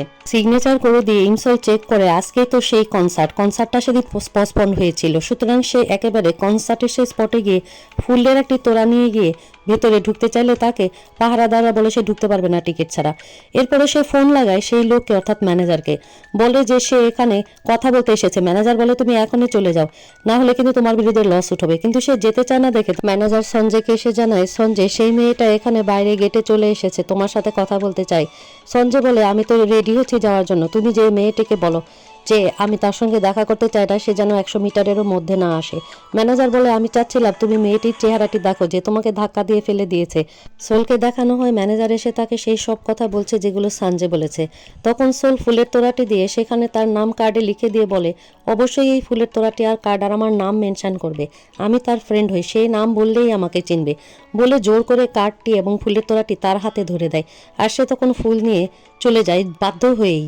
ফুল নিয়ে এসে ম্যানেজার দেখে সঞ্জয় স্টেজে চলে গেছে, আর এইদিকে বাইরে অপেক্ষা করতে থাকে সঞ্জয়ের জন্য ইমসল। এদিকে প্রোগ্রাম শুরু হয়ে গেছে সঞ্জয়ের, এবং সঞ্জয় সেই গানটা গাইতে থাকে যেটা তার স্কুল লাইফে তাকে নিয়েই লিখেছিল সঞ্জয়ের গান শুনে আর সে সেখানে দাঁড়িয়ে কাঁদতে থাকে, বুকে হাত দিয়ে ফিল করে সঞ্জয়কে সে কত মিস করেছে আর কাঁদতে থাকে। এরপরে কনসার্ট শেষ হয়ে যখন বের হবে তখন সেখানে স্নো পড়তে থাকে। তার মনে পড়ে সে যখন পা ভাঙা অবস্থায় ছিল এরকম স্নো পড়েছিল। একজনের সঙ্গে ধাক্কা লেগে ফোন পড়ে গিয়ে ভেঙে গেলে মনে পড়ে তার ফোনও এভাবে ধাক্কা লেগে পড়ে গিয়ে ভেঙে গিয়েছিল। আর এইদিকে সঞ্জয় প্রোগ্রাম শেষ করে এসে দেখে সেখানে একটি ফুলের তোড়া। সিন কাট করে দেখানো হয় হ্যান্ড্রিভারের ব্রিজে গিয়ে অপেক্ষা করছে সঞ্জয়ের জন্য ইমসল, আর বলছে, সঞ্জয় তুমি এসো না, কারণ আমার সঙ্গে লাস্ট দেখা হওয়ার পরই তুমি মারা যাবে। একটা গাড়ি রোড ক্রস করে গেলে সে ভয় পায় যে সঞ্জয়ের গাড়িটি চলে গেল না তো, সঞ্জয় বাসায় পৌঁছে গেল না তো। কিছুক্ষণ পরে তার ফোনে কল আসলে সে ফোনটি রিসিভ করলে ফোনের ওপাশ থেকে বলে যে আমি ফোন করেছি। সে তখন আস্তে আস্তে পাশ ফিরে পিছনে তাকিয়ে দেখে সঞ্জয় তার জন্য সেখানে দাঁড়িয়ে আছে। সঞ্জয় তাকে জিজ্ঞেস করছে, তোমার গাড়িটি কি খারাপ হয়ে গেছে? কি করছো তুমি এখানে একা একা? সে কোনো জবাব দিতে পারে না। আস্তে আস্তে সঞ্জয়ের কাছে ফোনটি কানে নিয়ে এগিয়ে যেতে থাকে, গিয়ে সঞ্জয়ের মাথার উপরে ছাতাটি ধরে, সঞ্জয় যেভাবে তার মাথার উপরে ছাতা ধরেছিল সেই বরফ পড়ার রাতে। এরপরে সঞ্জয় তাকে বলে, চলো না আমরা কফি খেতে যাই, এখন কি অনেক বেশি রাত হয়ে গেছে কফি খাওয়ার জন্য? কাঁদতে কাঁদতে ইমসল জানায়, না অনেক রাত হয়নি, সে যেতে চায়। এমন সময় ম্যানেজার তড়িঘড়ি করে গাড়ি থেকে নেমে এসে বলে, সঞ্জয় সবাই তোমার জন্য অপেক্ষা করছে, তোমাকে এখনই যেতে হবে। সঞ্জয় তখন বলে, আমাকে এখনই যেতে হবে, কিন্তু সে তার সঞ্জয়কে বাধা দিয়ে বলে, না তুমি যেও না, তুমি আমার সাথে থাকো, চলো না আজকে রাত্রে আমরা দুজন একসাথে মিলে থাকি। এটি বলে অবাক হয়ে সঞ্জয়ের দিকে তাকিয়ে থাকে, আর সঞ্জয়ও তার কথা শুনে অনেক অবাক হয়ে যায়, তার দিকে তাকিয়ে থাকে। আর এর মধ্যে দিয়ে এই ড্রামাটির 7ম পর্বটি শেষ করে ফেলা হয়। পর্ব 8-এর শুরুতেই দেখানো হয় কার নিয়ে এসে দাঁড়ায় সঞ্জয়, এবং সেখান থেকে বের হয়ে একটি বেলচা নিয়ে সে মাটি খোঁড়ার একটি জায়গাতে এসে হাজির হয়। সেখানে আসলে একটা কনস্ট্রাকশনের কাজ হবে, তাই একটা গাছ কেটে ফেলা হবে। তো সঞ্জয় সে পারমিশন চায়, গাছের নিচে তার একটা জিনিস রয়েছে সেটি সে নিতে চায়। তো তারা পারমিশন দিলে তারপর সে মাটি খুঁড়ে সেখান থেকে একটা ডিমাকৃতির প্লাস্টিকের ডিম বের করে এবং তারপর সেই মাটি ঝেড়ে সেটা নিয়ে চলে যায়। এরপরে সিন কাট করা হয়। তারপর দেখানো হয় 1 জানুয়ারি রাতে সেই হ্যানওয়াং ব্রিজে সে সেই ডিমটি নিয়ে দাঁড়িয়ে রয়েছে, অর্থাৎ সে অপেক্ষা করছে ইমসলের জন্য। সে শুধুমাত্র পথের দিকে তাকায় কিন্তু ইমসলকে দেখতে পায় না। তো বিভিন্ন পোজে ডিমটা নিয়ে দাঁড়ালে তার কাছে ফোন আসে তার ম্যানেজারের। ম্যানেজার বলে, তুমি হ্যানওয়ান ব্রিজে একটা প্লাস্টিকের ডিম নিয়ে কী করছো? সে তো চমকিয়ে ওঠে, এটা আবার কে জানলো, কিভাবে জানলো? বলে, সোশ্যাল মিডিয়াতে অলরেডি তোমার ছবি চলে এসেছে এবং সেখানে লাইকও পড়েছে। কিছুক্ষণের মধ্যেই কিন্তু সেখানে অনেক সাংবাদিক পৌঁছে যাবে। তুমি যদি তাদের কাছ থেকে বাঁচতে চাও তাহলে এখনই ডিম নিয়ে পোজমারা ছেলে চলে আসো। কিন্তু সে বলে, আমি তো অপেক্ষা করছি আমার এক ফ্রেন্ডের জন্য, তার এখানে আসার কথা আছে। তো বলছে, কবে কথা দিয়েছে সে আসতে চেয়েছে? বলছে, সে অনেক পুরনো কথা, 15 বছর আগের। বলে, তোমার ফ্রেন্ড নিজেই হয়তো ভুলে গেছে, আর বেশিক্ষণ থেকো না। তখন সে উপায়ন্তর না দেখে সেখান থেকে তাড়াতাড়ি করে চলে আসে বাসায় এসে ডিমটি খুলে ডিমের ভেতর থেকে বের করে একটি চিঠি আর একটি ঘড়ি। এই চিঠিটি লিখেছে আসলে ইমসল। তো ইমসলের ভাষায় চিঠিটি এরকম, যদি তুমি চিঠিটি পড়ে থাকো তাহলে তোমাকে অনেক ধন্যবাদ, তুমি বেঁচে আছো। এবং ইমসল যখন এটি লেখে সেই মোমেন্টে ইমসল লেখে, তোমাকে বেঁচে থাকার জন্য, এই দিনটি এনজয় করার জন্য ধন্যবাদ। এরপর সে ঘড়িটি নেয় হাতে, তারপর ঘড়িটিকে চালু করে রাখে। যদিও পর্ব 7-এ এই ঘড়িটিকেই দেখানো হচ্ছিল সে বের করে। তো এরপর সিন কাট করে কনসার্টের দিনে দেখানো হয় ইমসলকে। কনসার্টের বাইরে গিয়ে সে হাঁটতে থাকে এবং দেখতে থাকে সেখানে বরফ পড়ছে, আর এটি দেখেতে সে খুবই টেনশনে পড়ে যে তার মানে আবারও সেই ঘটনার পুনরাবৃত্তি ঘটবে। কারণ এরকম সে যখন পাহাড়িয়ে ছিল তখন বরফ পড়েছিল, হঠাৎ করে একজন লোক তার ফোন ফেলে দিলে আবারও মনে পড়ে সেই ঘটনাই ঘটছে, তার ফোনটাও এভাবেই পড়ে গিয়েছিল এবং ক্র্যাশ হয়ে গিয়েছিল। এগুলো দেখে তো সে খুব ভয় পেতে থাকে যে আবারও কি ঘটনার পুনরাবৃত্তি ঘটবে নাকি। তাই তো সে এক মুহূর্তেও দেরি না করে সাথে সাথে চলে যায় হ্যানওয়াং ব্রিজের ওপরে। আর সে সময় দেখানো হয় তাকে ফলো করছে পুরোটা সময় ধরে সেই কিডন্যাপার লোকটি। সঞ্জয় পারফরমেন্স শেষে রেস্ট রুমে এসে যখন সোফায় গা এলিয়ে দিয়ে বসে তখন সামনে দেখতে পায় সেই ফুলের তোড়াটি, আর ফুলের তোড়াটির উপরে কার্ডটি দেখতে পেয়ে তখন সে সেটি হাতে নেয়। হাতে নিয়ে তো সে অবাক হয়ে যায়, কারণ কার্ডের উপরে লেখা আছে ইমসল। তখন সে তার ম্যানেজারকে জিজ্ঞেস করে যে এই কার্ডটিতে যার নাম দেখছি সেই মেয়েটিকে আজকে আমার সঙ্গে দেখা করতে এসেছিল, কথা বলতে এসেছিল। তার ম্যানেজার জানায়, হ্যাঁ, সেই তো আপনাকে ফেলে দিয়েছে। সে আর কোনো রকম কথা না বলে দৌড় লাগায় একেবারে বাইরে, আর ইমসলকে ডাকতে থাকে। আর মনে পড়ে ইমসলের সাথে লাস্ট সাক্ষাতের কথা, কিন্তু বাইরে কোথাও ইমসলকে দেখতে পায় না। আর দর্শকরা তাকে বাইরে দেখে চারিদিক থেকে সবাই এসে যখন ঘেরাও করে ধরে ফেলে তখন তো সে আর বের হতে পারে না। সেই মুহূর্তে তার ম্যানেজার গাড়ি নিয়ে এসে তাকে ডাক দিলেই সে কোনো মতে তাড়াতাড়ি করে ভিড় ঠেলে সেই গাড়িতে গিয়ে বসে। তারপর সেই কার্ড দেখতে থাকে আর ইমসলের কথা ভাবতে থাকে যে ইমসল চেয়েছিল একটা কোম্পানির ফিল্ম ডিরেক্টর হতে এবং সে ফিল্ম রিলেটেড কোম্পানিতে জয়েন করতে চেয়েছিল। সে তাহলে তাই করেছে। আর ইমসলকে দেখানো হয় ঘড়িতে সে বারবার টাইম দেখছে যে কখন আসবে, কারণ যদি তার আমার কথা মনে থাকে তাহলে এই সময় এতক্ষণ এই হ্যান রিভারের ব্রিজে চলে আসার কথা। আর ততক্ষণে চলে আসে এখানে সঞ্জয়, এবং সঞ্জয় সেই দূর থেকে দেখতে পায় ছাতা নিয়ে দাঁড়িয়ে আছে ইমসল। সেই ইমসলকে ডাকতে চেয়ে ও ডাকে না, সে ইমসলকে তার ফোনে কল দিয়ে দেয় এবং ইমসল তখন তার ফোন রিসিভ করে। ফোনের উপাস থেকে বলে যে আমি ফোন করেছি। সে তখন আস্তে আস্তে পাশ ফিরে পিছনে তাকিয়ে দেখে সঞ্জয় তার জন্য সেখানে দাঁড়িয়ে আছে। সঞ্জয় তাকে জিজ্ঞেস করছে, তোমার গাড়িটি কি খারাপ হয়ে গেছে? কি করছো তুমি এখানে একা একা? সে কোনো জবাব দিতে পারে না। আস্তে আস্তে সঞ্জয়ের কাছে ফোনটি কানে নিয়ে এগিয়ে যেতে থাকে, গিয়ে সঞ্জয়ের মাথার উপরে ছাতাটি ধরে। সঞ্জয় যেভাবে তার মাথার উপরে ছাতা ধরেছিল সেই বরফ পড়ার রাতে। এরপরে সঞ্জয় তাকে বলে, চলো না আমরা কফি খেতে যাই। এখন কি অনেক বেশি রাত হয়ে গেছে কফি খাওয়ার জন্য? কাঁদতে কাঁদতে ইমসল জানায়, না, অনেক রাত হয়নি, সে যেতে চায়। এমন সময় ম্যানেজার তড়িঘড়ি করে গাড়ি থেকে নেমে এসে বলে, সঞ্জয়, সবাই তোমার জন্য অপেক্ষা করছে, তোমাকে এখনই যেতে হবে। সঞ্জয় তখন বলে, আমাকে এখনই যেতে হবে, কিন্তু সে তার সঞ্জয়কে বাধা দিয়ে বলে, না, তুমি যেও না, তুমি আমার সাথে থাকো, চলো না আজকে রাত্রে আমরা দুজন একসাথে মিলে থাকি। তার কথায় সঞ্জয় প্রচণ্ড অবাক হলেও আসলে কিছুই করার নাই তার, কারণ তার মনে পড়ে যে পুলিশরা বলেছিল আপনার সঙ্গে লাস্ট ভিজিট হ্যান্ড রিভারে করার পরেই সঞ্জয় মারা গেছে, আপনি সেই পার্সন। সুতরাং আজকে রাত্রে যেভাবেই হোক তাকে হাতছাড়া করা যাবে না, সঞ্জয়কে চোখে চোখে রাখতে হবে। তাই সে সঞ্জয়ের হাত চেপে ধরে বলে চলো না কোথাও গিয়ে বসি দুজন। তখন সঞ্জয় তার ম্যানেজারকে বলে ওদেরকে জানিয়ে দাও যে আমি তাহলে যাচ্ছি না পার্টিতে। ম্যানেজার তো খুবই অবাক হয়ে যায়, আর ম্যানেজার বলে তুমি সত্যিই যাচ্ছ না, এটা কি স্বাভাবিক? বলে হ্যাঁ আমি যাচ্ছি না, জানিয়ে দাও। আর তখন সঞ্জয় সাথে সাথে গিয়ে গাড়িতে গিয়ে বসে ড্রাইভিং সিটে। এরপরে ড্রাইভিং সিটে বসে সোলকে বলে তুমি যাবে না এখানে দাঁড়িয়েই থাকবে। সোল তখন তাড়াতাড়ি করে তার গাড়িতে গিয়ে বসে পড়ে। এরপরে সঞ্জয় বলে যে ঠিক আছে, যেহেতু তুমি আমার সঙ্গে কথা বলতে চাচ্ছ সেহেতু একটা নির্জন জায়গায় এবং আমার পছন্দের জায়গায় তোমাকে নিয়ে যাব। আর গাড়িতে যেতে যেতে সঞ্জয় অনেক কিছু জিজ্ঞেস করে সে কেমন আছে, ভালো আছে কিনা। আর সেও সঞ্জয়কে জিজ্ঞেস করে সঞ্জয় কেমন আছে। সে বলে সে ঠিক আছে, ভালো পারফর্ম করছে, গুড হেলথ। কথা বলতে বলতে তারা হোটেলে পৌঁছে গেলে হোটেলে পৌঁছে তো সে অবাক হয়ে যায় হোটেল দেখে, কারণ সে তো হোটেলে আসতে চায়নি বা থাকতে চায়নি। সঞ্জয়কে সে হাত ধরে বুঝাতে চায় যে আসলে সে এখনও অনেক কনজারভেটিভ, সে তার সাথে থাকতে চেয়েছে রাতে ঠিকই, কিন্তু কোনো প্যাশনেট রাত কাটাতে চায়নি। এটি অন্যরকম আর কি, একটা ফ্রেন্ড আর একটা ফ্রেন্ডকে যেভাবে সময় দেয় সেরকম। তো সঞ্জয় বলে হ্যাঁ আমিও সেরকম ভেবেছি, আর আমি তো বাইরে তোমার সাথে সময় কাটাতে পারবো না, অনেক লোকের ভিড় থাকে, আর পরিচিত জায়গা না হলে আমি কমফোর্টও ফিল করি না, তাই তো আমি তোমাকে পরিচিত জায়গাতে নিয়ে এসেছি, আমার মনে হয় এখানে তুমি কমফোর্ট ফিল করবে।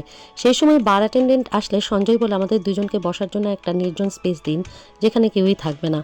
তখন আসলে সোল তার ভুল বুঝতে পারে, সোল তো মনে করেছে এখানে তাকে সেই স্যুটে নিয়ে যাচ্ছে সে। তারপর সে লজ্জা পেয়ে সঞ্জয়ের পিছে পিছে এসে বসে পড়ে। সঞ্জয় বলে কেন আজকে তুমি ব্রিজে এসেছিলে, তুমি কি সেই স্কুলের ওই কথা রাখার জন্য আজকে ব্রিজে এসেছিলে? তখন তাকে জানায় সোল না, সে তো কবেই ভুলে গেছে, এবং জিজ্ঞেস করে যে সঞ্জয় কখনো এসেছে কিনা ব্রিজের উপরে সেই একটি নিয়ে। সঞ্জয়ও তখন বলে না, সেও কখনো আসেনি। আর সঞ্জয় বলে সেখানে তো এখন অনেক বড় কনস্ট্রাকশনের কাজও হয়ে গেছে। সোল জানায় হ্যাঁ আমিও দেখেছি, এবং আমার মনে হয় ওইটা আর চাইলেও আমরা খুঁজে পাবো না। তাহলে সঞ্জয় বলে তুমি আজকে কি জন্য এসেছিলে?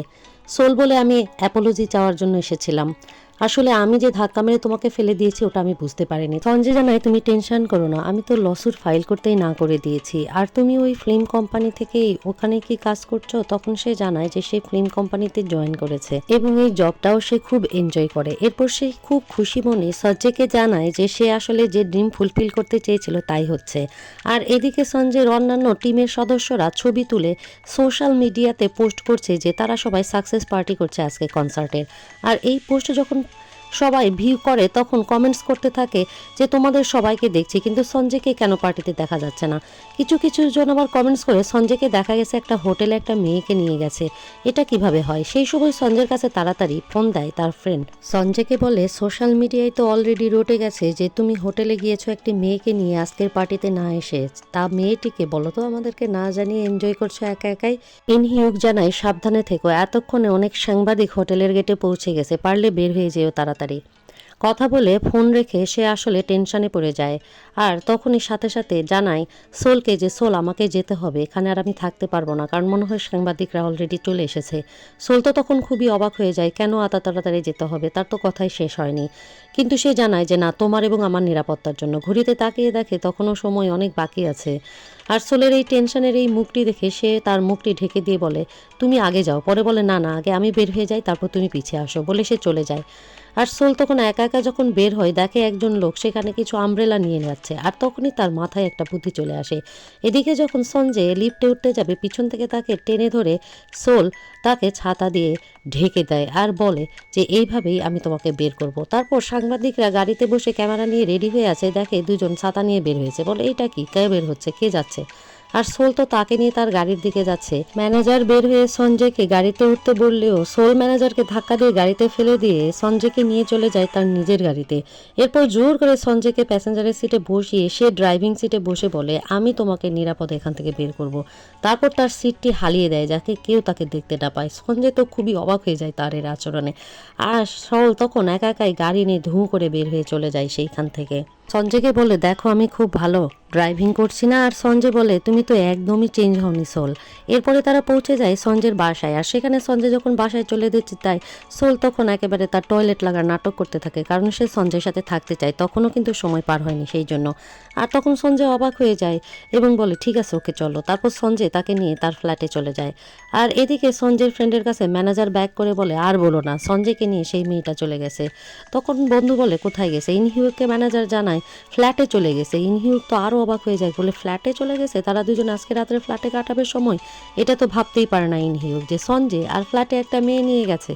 এদিকে ফ্ল্যাটে সঞ্জয় পৌঁছালে সে দেখে যে অবাক হয়ে হয়ে এদিক ওদিক শুধু তাকিয়ে তাকিয়ে দেখছে সোল। আর ড্রয়িং রুমে বিশাল একটা সেক্সি মেয়ের পোস্টার দেখে নিজেই অবাক হয়ে যায়, বলে ইনহিউক শয়তানের বাচ্চা, বলে পোস্টারটি আড়াল করে দাঁড়িয়ে থাকে যাতে সোল দেখতে না পায়। আর সোলকে বলে তুমি না টয়লেটে যাবে, বলে সোলকে টয়লেট দেখিয়ে দেয়। তারপর এসে সেই ছবিটিকে ঠিকানা লাগানোর জন্য ব্যস্ত হয়ে যায়, কোথায় রাখবে ভেবে পায় না। পরে সে তার বেডরুমে লেপ দিয়ে ঢেকে রাখে, বলে এটাই খুব ভালো হয়েছে, এখানে থাক, তাহলে সোল দেখতে পাবে না। আর ইনহিউকের গোষ্ঠী উদ্ধার করে। এদিকে সোলের মা দাদিকে দেখানো হয় সোলদের বাড়িতে প্রবলেম হওয়ার কারণে তারা একটি ট্যাক্সি নিয়ে ভাইয়ের বাসায় চলে যায়, অর্থাৎ গিউমের বাসায় চলে যায়। আর সেখানে দাঁড়িয়ে দাঁড়িয়ে দেখে পিছন থেকে তাকে দেখানো হয় সোল তখন টয়লেটের মধ্যে বসে আছে আর ভাবছে কিভাবে আর কিছুটা সময় তার সঙ্গে থাকা যায়, কারণ আজকে রাত্রে সে যেতেই পারবে না তাকে একা রেখে। এই মুহূর্তে তার মা ফোন করলে মা জানায় যে আমরা বাড়ি থেকে চলে যাচ্ছি গিউমের বাসায়, কারণ আমাদের ওয়াটারের লাইন নষ্ট হয়ে গেছে, তুমি বাসায় এসো না, গিউমের বাসায় চলে আসো। তখন সে মাকে জানায় তুমি চিন্তা করো না, আমি আজকে সারা রাতই বাইরে থাকবো। তার মা জানায় তুমি যদি কোনো ছেলের সঙ্গে বাইরে থাকতে চাও আমার কোনো অভিযোগ নেই, আমি তোমাকে পারমিশন দিলাম। সেও তার মাকে জানায় যে সে একজন ছেলের সঙ্গেই বাইরে আছে। আর এদিকে এই কথাটা টয়লেটের বাইরে দাঁড়িয়ে দাঁড়িয়ে শুনে তখন সঞ্জয় তো অবাক হয়ে যায় যে সে আজকে যাবে না, সারা রাত এখানে থাকবে, মুখে হাত দিয়ে দেয় টেনশনে, এগুলো সে কি বলছে পাগল মেয়েটা। সঞ্জয়ের তখন মনে পড়ে সোল ব্রিজের উপরে বলেছিল যে আজকে রাতে আমি তোমার সঙ্গে থাকতে চাই প্লিজ।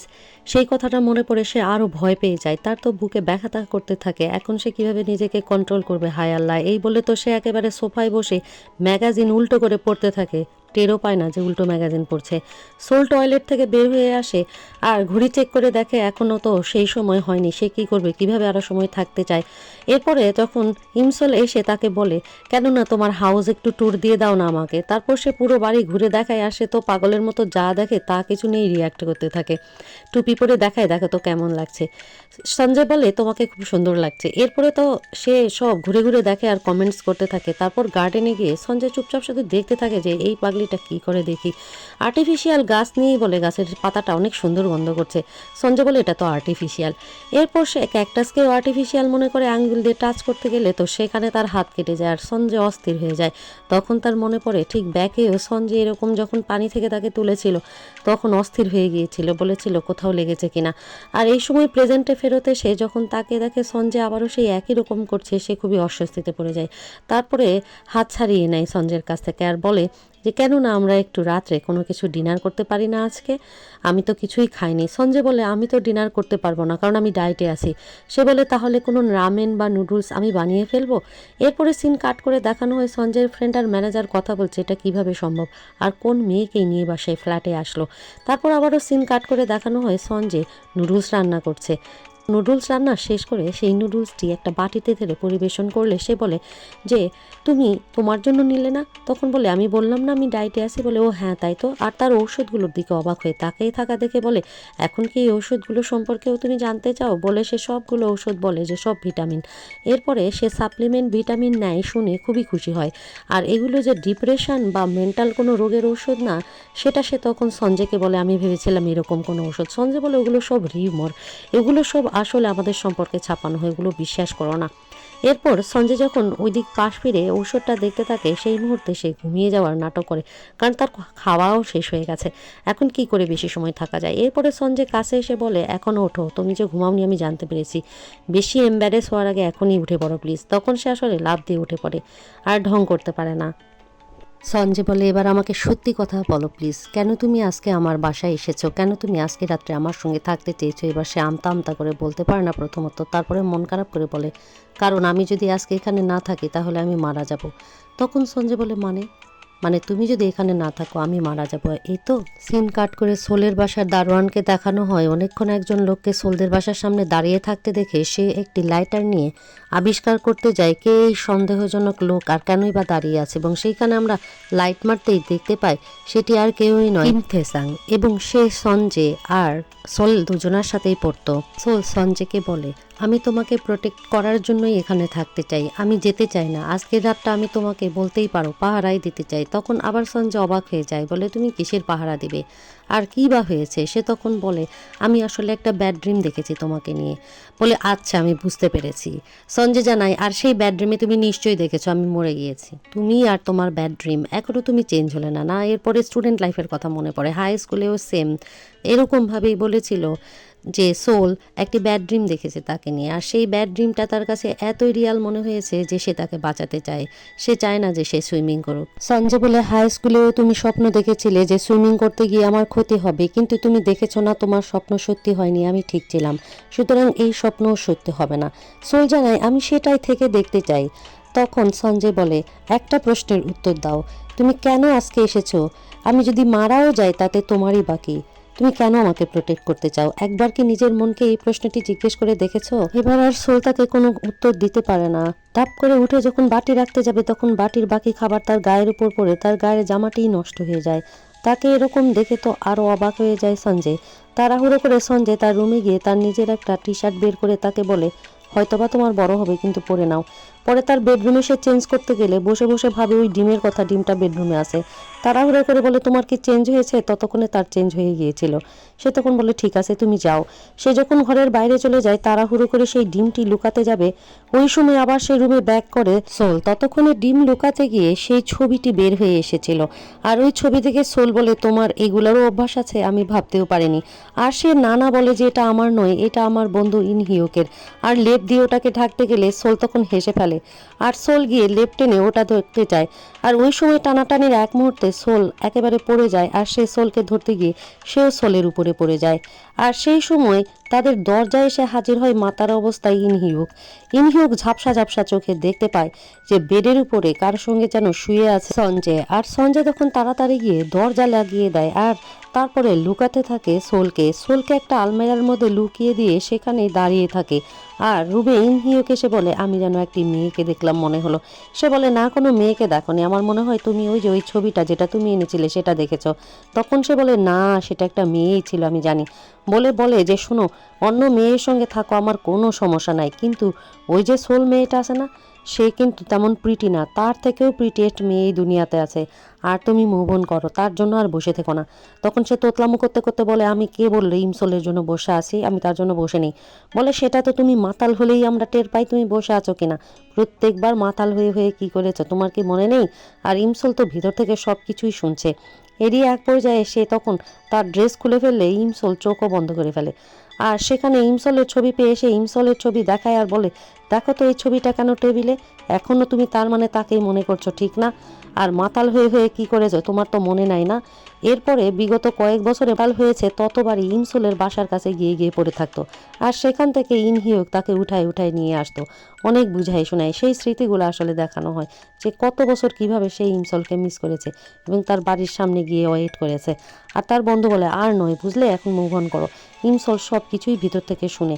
এরপর সে তার মুখ বন্ধ করার জন্য পাজা কোলা করে তুলে একবারে বাথটাবে নিয়ে যায়, ফেলাই দেয়, আর বলে, এখন তুমি এখানে গোসল করো আরাম করে, ঠিক আছে, আর মুখ বন্ধ রাখো। তারপর ঘরের মধ্যে ফেরত এসে ইমসল আগেই বের হয়ে সেই ঘড়িটি পেয়ে গেছে, এই অর্থাৎ ডিমের চিঠিটি। আর সেটি দেখে অবাক হয়ে যায় সঞ্জয়, আর কোনো কথাই বলে না, যে তার যে এতক্ষণ গোপন কথাগুলো ছিল সব ফাঁস হয়ে গেল। মুহূর্তেই সঞ্জয়ের মনের সব কথাই যেন প্রকাশ পেয়ে যায় ইমসোলের কাছে। গাড়িতে ফেরার পথে ইমসোল ভাবতে থাকে পাস্টে কি হয়েছিল। পাস্টে যখন সঞ্জয় তার কাছে এসেছিল সে সঞ্জয়কে বলে, তুমি আমার কাছে এসো না প্লিজ, তোমাকে দেখলেই আমার সেই রাতে সেই বিশ্রী ঘটনাটা মনে পড়ে যায়, আর ওই ঘটনাটা আমি ভুলে যেতে চাই। সুতরাং তুমি আমার কাছে আর এসো না, আমার সঙ্গে আর দেখা করো না, তুমি দূরে চলে যাও আমার কাছ থেকে। এই কথাটি মনে পড়ে যে সেই সঞ্জয়কে তাড়িয়ে দিয়েছিল, আর গাড়িতে একা একাই সে অন্যমনস্ক হয়ে যায়। তখন হঠাৎ করে সঞ্জয় বলে, আমি গিয়েছিলাম কনস্ট্রাকশনের কাজ শুরু হওয়ার আগেই, সেখানে মাটি খুঁড়ে এই ডিমটি বের করে এনেছি। সেই হ্যাংওয়াং ব্রিজে গিয়ে তোমার জন্য ওয়েটও করেছি, কিন্তু তুমি আসোনি। এরপরে গাড়িটি এসে থামে একেবারে ইমসলের বাসার সামনে। তারপরে গাড়ি থেকে নেমে যায় সঞ্জয় এবং ইমসল। ইমসলকে বিদায় দিয়ে সঞ্জয় যখন চলে যাবে তখন ইমসল পিছন থেকে সঞ্জয়কে ডাক দেয়, বলে সঞ্জয় দাঁড়াও, এবং তারপর সে তার মনের কথা কনফেস করে। সে বলে যে আমিও তোমাকে অনেক পছন্দ করতাম, আমিও তোমাকে অনেক ভালোবাসতাম, কিন্তু কখনোই তোমার ক্ষতি হোক চাইনি, সেই জন্যই তোমার কাছ থেকে দূরে থেকেছি, তোমাকে নিজের কাছ থেকে দূরে রেখেছি। কিন্তু পুরোটা সময় আমি আমার লাইফে শুধু একজনকেই মিস করেছি, আর সে হচ্ছে তুমি। আজ আমি সেটা বললাম, তুমি বিশ্বাস করবে কিনা জানি না, হয়তোবা আজকে এই বলার কোনো মানেও নেই, কিন্তু আমি তোমাকেই ভালোবেসেছি, তোমাকেই মিস করেছি সারাটা সময়। বলে সে তাকে আবারও বলে আই লাভ ইউ সঞ্জয়, বলে সেখান থেকে দৌড় দিয়ে চলে যায়। আর সঞ্জয় যেন একেবারে অবাক হয়ে দাঁড়িয়ে থাকে, সেটা কি শুনল। আর হাঁপ ছেড়ে বাঁচে যেন ইমসল, যে আজ সে তার মনের কথা বলল। সঞ্জয় তখন আর এক মুহূর্ত দেরি না করে দৌড়াতে দৌড়াতে সিঁড়ি দিয়ে উঠতে থাকে, কারণ লিফটে উঠছে তখন সোল। সোল দরজায় গিয়ে দরজায় ঢুকতে যাবে, ওই মুহূর্তে সে দরজা আটকে দাঁড়িয়ে পড়ে, অর্থাৎ চলে এসেছে সঞ্জয় তার কাছে। সঞ্জয় বলে, একটু আগে যে কথা তুমি আমাকে বলেছো সেই কথা কি সত্যি বলেছো? ঠিক বলেছো, আবারও ভেবে নাও। তখন ইমসল বলে যে হ্যাঁ, সে সত্যি কথা বলেছে এবং সে ঠিকই বলেছে। তখন সঞ্জয় কিছু বলতেই যাবে, এই মুহূর্তে পাশের ঘর খুলে যখন অন্যান্য বর্ডাররা বের হতে থাকে তাড়াহুড়ো করে ইমসল তার হাত ধরে তখন তাকে রুমের মধ্যে টেনে নেয়। সঞ্জয়কে সে জানায় সেই ব্রিজে আসলে সেও গিয়েছিল, কিন্তু মনে হয় তার লেট হয়ে গেছে, ততক্ষণে সঞ্জয় চলে গিয়েছিল। এই কথা শুনে সঞ্জয় তাকে কিস করতে গেলে প্রথমত সে মুখটি সরিয়ে নেয়। এই দ্বিধাদ্বন্দ্বে পড়ে সঞ্জয় তখন আর তাকে কিস করে না। তখন আস্তে আস্তে করে সোল পা উঁচু করে নিজে থেকেই সঞ্জয়কে ফার্স্ট কিসটা করলে তখন সঞ্জয় আবার তাকে কিস ব্যাক করতে থাকে। আর ওই পাশে বাইরে শব্দ হলেও কোনো দিকেই তাদের কোনো খেয়াল থাকে না, তারা একে অপরকে কিস করতে থাকে। এ যেন তাদের 15 বছরের লুকানো ভালোবাসারই প্রতিফলন। সঞ্জয় আর সোল যখন সেই রুমে ঠিক দরজার পাশেই একে অপরকে কিস করছিল তখন বর্ডাররা একে অপরের বাসা থেকে বের হচ্ছিল, আর হঠাৎ করেই তাদের রুমের দরজাতেও কেউ নক করলে দুজনেই চমকে উঠে সচকিত হয়ে যায়। সোল জিজ্ঞেস করে কে বাইরে, তখন বাইরে থেকে অর্থাৎ ওয়াটার লাইন ঠিক করার জন্য যিনি এসেছিলেন তিনি জানান যে তিনি ওয়াটার লাইন ঠিক করবেন। সঞ্জয়ের মুখে মাফলার পেঁচিয়ে তখন বাড়ির বাইরে বের করে দেয়। আর লাইন ঠিক করা লোকটি বলে, এইটা কে? তোমার রুম থেকে বের হলো? বলে আমার ওপ্পা অর্থাৎ বড় ভাই। আর তখন তো সঞ্জয়ও অবাক হয়ে যায়, বলে তোমার বড় ভাই তো এরকম দেখতে না, কেমন চেঞ্জ লাগছে। ও তো বলে আমার বড় ভাই প্লাস্টিক সার্জারি করেছে। আর এটা সেই ভাই, ওই যে ইমগিউম, যার দ্বিতীয় বাচ্চা হয়েছে, আপনি ভুলে গেছেন? বলে সে বিদায় দিয়ে দেয় আর লোকটিকে ঘরের মধ্যে নিয়ে নেয়। সঞ্জয় তো হাসতে থাকে, তাকে এভাবে ওপ্পা বানিয়ে দিল। আর সঞ্জয়ও তখন বাই বাই বলে বলে পরে ফোন করে খোঁজ নেব চলে যায়, সেও তখন বাই বলে দেয়। লোকটি ঘুরে ঢুকতে ঢুকতে বলে, কি বলো, এখন তোমার বয়ফ্রেন্ড নিয়ে থাকার সময়, আর তুমি কিনা ভাইয়ের সঙ্গে সময় কাটাচ্ছিলে। সঞ্জয় গাড়িতে বসে তো একেবারে টেনশনে পড়ে। এই 30 বছর বয়সে সে কিনা 13 বছর বয়সের পাগলামি করছে আর প্রেম করছে। গাড়ি নিয়ে বের হয়ে গেলে সেখানকার দারোয়ান ভাবে এত দামি গাড়ি এই এলাকায় তো কারো নাই, এটা আবার কে? আর তখন দেখানো হয় যে কিডন্যাপার সেখানে বসে বসে সঞ্জয়ের গাড়ি ফলো করছিল এবং সে বসে বসে সোলের বাড়ির দিকে খেয়াল রাখছিল। সিন কাট করে দেখানো হয় সঞ্জয় মেকআপ নিচ্ছিল আর হাসছিল। গত রাতের কথা চিন্তা করে হাসি তার বন্ধই হচ্ছিল না। ওইদিকে সোলেরও সেম অবস্থা, সে একেবারে অফিসের বসের সামনে দাঁড়িয়ে দাঁড়িয়ে হাসছিল আর বস বকা দিচ্ছিল, যেটা তোমার কাছে হাসি লাগছে, এই হিরো ছবির কন্ট্রাক্ট সাইন করাতেই হবে সঞ্জয়ের দ্বারা, আর তুমি কিনা হাসছো, যাও কাজ করো সিরিয়াসলি। সে তখন গিয়ে ফোন নিয়ে সঞ্জয়কে মেসেজ করতে থাকে আর সঞ্জয় তখন তাকে জানায় যে আজকে আসলে তার অনেক দেরি হবে অফিসেই। এর মধ্যে তার মা ফোন করে তাকে হিউনজুকে ভিজিট করতে বলে। হিউনজু আর গিউমের ফ্যামিলিতে প্রবলেম হয়েছে। হিউনজুতে দেখায় সে হসপিটালে চলে গেছে আর হিউনজু একেবারে অনেক রাগ ঝাড়ছে তার ভাইয়ের উপরে। সে সব কিছু শুনে হিউনজুকে বুঝিয়ে তখন বাস স্টপে এসে বাসের জন্য অপেক্ষা করলে সেখানেও দেখে একটি সঞ্জয়ের ছবি। আর তখনই সঞ্জয় তাকে কল করে। সঞ্জয় জানায় সে একটা কাজে বের হচ্ছে, কিন্তু চায় সব কাজ শেষে যতই রাত হোক সে সোলের সঙ্গে দেখা করবে। এবং সোলো জানায় তারও আজকে অফিসে অনেক কাজ আছে, মিটিং আছে, সেটি অ্যাটেন্ড করে সে দেখা করার চেষ্টা করবে। যদিও বারবার বলে তুমি তো টায়ার্ড থাকবে, কিন্তু তারপরও সঞ্জয় বলে কোনো সমস্যা নেই, তুমি অবশ্যই আসবে, আমি দেখা করতে চাই। সিন কাট করে ইমসলকে তার অফিসে ব্যস্ত দেখানো হয়, কলিগদের সঙ্গে মিটিং করছে। আর ওইদিকে সেমভাবে ব্যস্ত রয়েছে সঞ্জয়। ইমসল রাতে অফিসে কাজ করছে আর সঞ্জয় কাজ শেষে ইমসলকে ফোনে ট্রাই করে বারবার যখন ফোন বন্ধ পাচ্ছে খুবই টেনশনে পড়ে যায়। তখন ম্যানেজার জানায় মনে হয় ম্যাডামের ফোন ব্যাটারি চার্জ শেষ, অফ হয়ে গেছে, তিনি নিশ্চয়ই ফোন দেখে পরে আপনাকে ব্যাক করবেন। এদিকে সে অফিস থেকে বের হয়ে নিজের গাড়ি খুঁজতে মনে পড়ে গাড়ি তো রেখে এসেছে সে সঞ্জয়ের ফ্ল্যাটের নিচে। এরপরে সঞ্জয়ের ফ্ল্যাটের কাছে সে চলে যায়। তারপরে সে ফোন বের করে দেখে ফোন অফ হয়েছিল, ফোন অন করে দেখে 18টা মিস কল আছে। তারপর সে সাথে সাথে কল লাগায় সঞ্জয়কে, কিন্তু সঞ্জয় সেই সময় ওয়াশরুমে থাকায় ধরে না। আর ইমসল ভাবে সঞ্জয় অনেক ব্যস্ত, এখনও বাসায় ফেরেনি। তাই সে গাড়িটি খুঁজে বের করে গাড়িতে গিয়ে বসতেই হঠাৎ একটি গাড়ি তার সামনে এসে দাঁড়ালে সে চমকিয়ে ওঠে, মনে করে এক নজর সেই কিডন্যাপারকে দেখলো। মাথায় টুপি পরা একটি লোক বের হয়ে এসে তার গাড়ির সামনে দিয়ে চলে যায়। আর সঞ্জয় টয়লেট থেকে বের হয়ে এসে দেখে তাকে কল করেছে ইমসল। সে তখন আবার ইমসলকে কল করে, কিন্তু ইমসল ফোন রেখে গাড়ির বাইরে বের হয়ে এসে দেখে সেই স্টকার মেয়েটি যে ওখানে অ্যাক্সিডেন্ট হয়ে পড়ে গেছে তাকে সে তুলতে থাকে। টুপি পরা লোকটি জানায় তার কোনো দোষ নেই, মেয়েটি গাড়ির নিচে এসে পড়েছিল। তখন মেয়েটিকে সে তুলে দাঁড় করালে সেখানে সিকিউরিটি জানায় এই সে স্টকার ম্যাডাম যে দরজা ভাঙতে চেয়েছিল। ততক্ষণে মেয়েটি দৌড় দিয়েছে আর তার পিছে পিছে দিয়ে দৌড় দিয়েছে সোল। আর সোলকে ফোনে ট্রাই করেই যাচ্ছে সঞ্জয়। সোল ফোন ধরবে কিভাবে, সে তো সেই স্টকার মেয়েটিকে ধরা নিয়ে ব্যস্ত। আর হঠাৎ করে সঞ্জয়ের মনে হয় দরজার বাইরে মনে হয় কেউ এসেছে। সোলকে দেখানো হয় সে মেয়েটিকে ধরতে পেরেছে। তারপর মেয়েটির সাথে সে কথা বলে। মেয়েটি জানায় তার বয়স মাত্র 16, কিন্তু সে খুবই বড় ফ্যান সঞ্জয়ের। তারপর সে মেয়েটিকে নিয়ে যায় একটা রেস্টুরেন্ট এবং সেখানে তাকে খাইতে দেয়। মেয়েটি খায় আর তার সকল কথা খুলে বলে, কেন সেখানে ঘুরছে তাও জানায়। হঠাৎ সেখানে টিভিতে খবর প্রচারিত হয় ব্রেকিং নিউজ হিসেবে যে এই মুহূর্তে সঞ্জয়কে স্ট্যাবিং করা হয়েছে এবং সঞ্জয় জীবন মৃত্যুর সঙ্গে লড়াই করছে। তখন সঞ্জয়ের ছবিও সেখানে দেখানো হয়, তাকে নিয়ে হসপিটালে যাচ্ছে। সে তো অবাক হয়ে খবরটি দেখতে থাকে আর ভাবতে পারে না যে কি হলো এটা। সঞ্জয় তাহলে তার বাসাতেই ছিল এবং বলা হয় যে তাকে আক্রমণ করেছে সে, তার ছবি সহ দেখানো হয় এবং বলা হয় যে 9 বছর ধরে জেলখানা থেকে ছাড়া পেয়ে আসার পরে সে এসেই প্রথমে এই কাজটি করেছে। আর সঞ্জয়কে তখন হসপিটালে দেখানো হয় তার অপারেশন চলছে। এই নিউজ দেখে সে সেখানেই মাটিতে বসে পড়ে। পর্ব 8 এখানেই শেষ করে ফেলা হয়। কেমন লেগেছে আপনাদের কাছে এই লাভলি রানার নাটকটি আমাদেরকে অবশ্যই কমেন্টস করে জানাবেন। আর নাটকটি ভালো লাগলে একটি লাইক দিয়ে এখনই চ্যানেলটিকে সাবস্ক্রাইব করে ফেলবেন, তাহলে আমরা যখনই নেক্সট পর্ব আপলোড করব আপনার কাছে নোটিফিকেশান পৌঁছে যাবে। আর নোটিফিকেশান পৌঁছানোর জন্য কি করতে হবে জানেনই তো, পাশে থাকা বেল আইকনটি প্রেস করে দিবেন। পরবর্তী 4 পর্বের ভিডিওটি আমরা ট্রাই করব নেক্সট উইকে আপনাদের জন্য আপলোড করে দেবার। তাহলে এতক্ষণ পর্যন্ত আমাদের সাথে থেকে নাটকটি এনজয় করার জন্য আপনাদের সবাইকে অনেক অনেক অনেক ধন্যবাদ।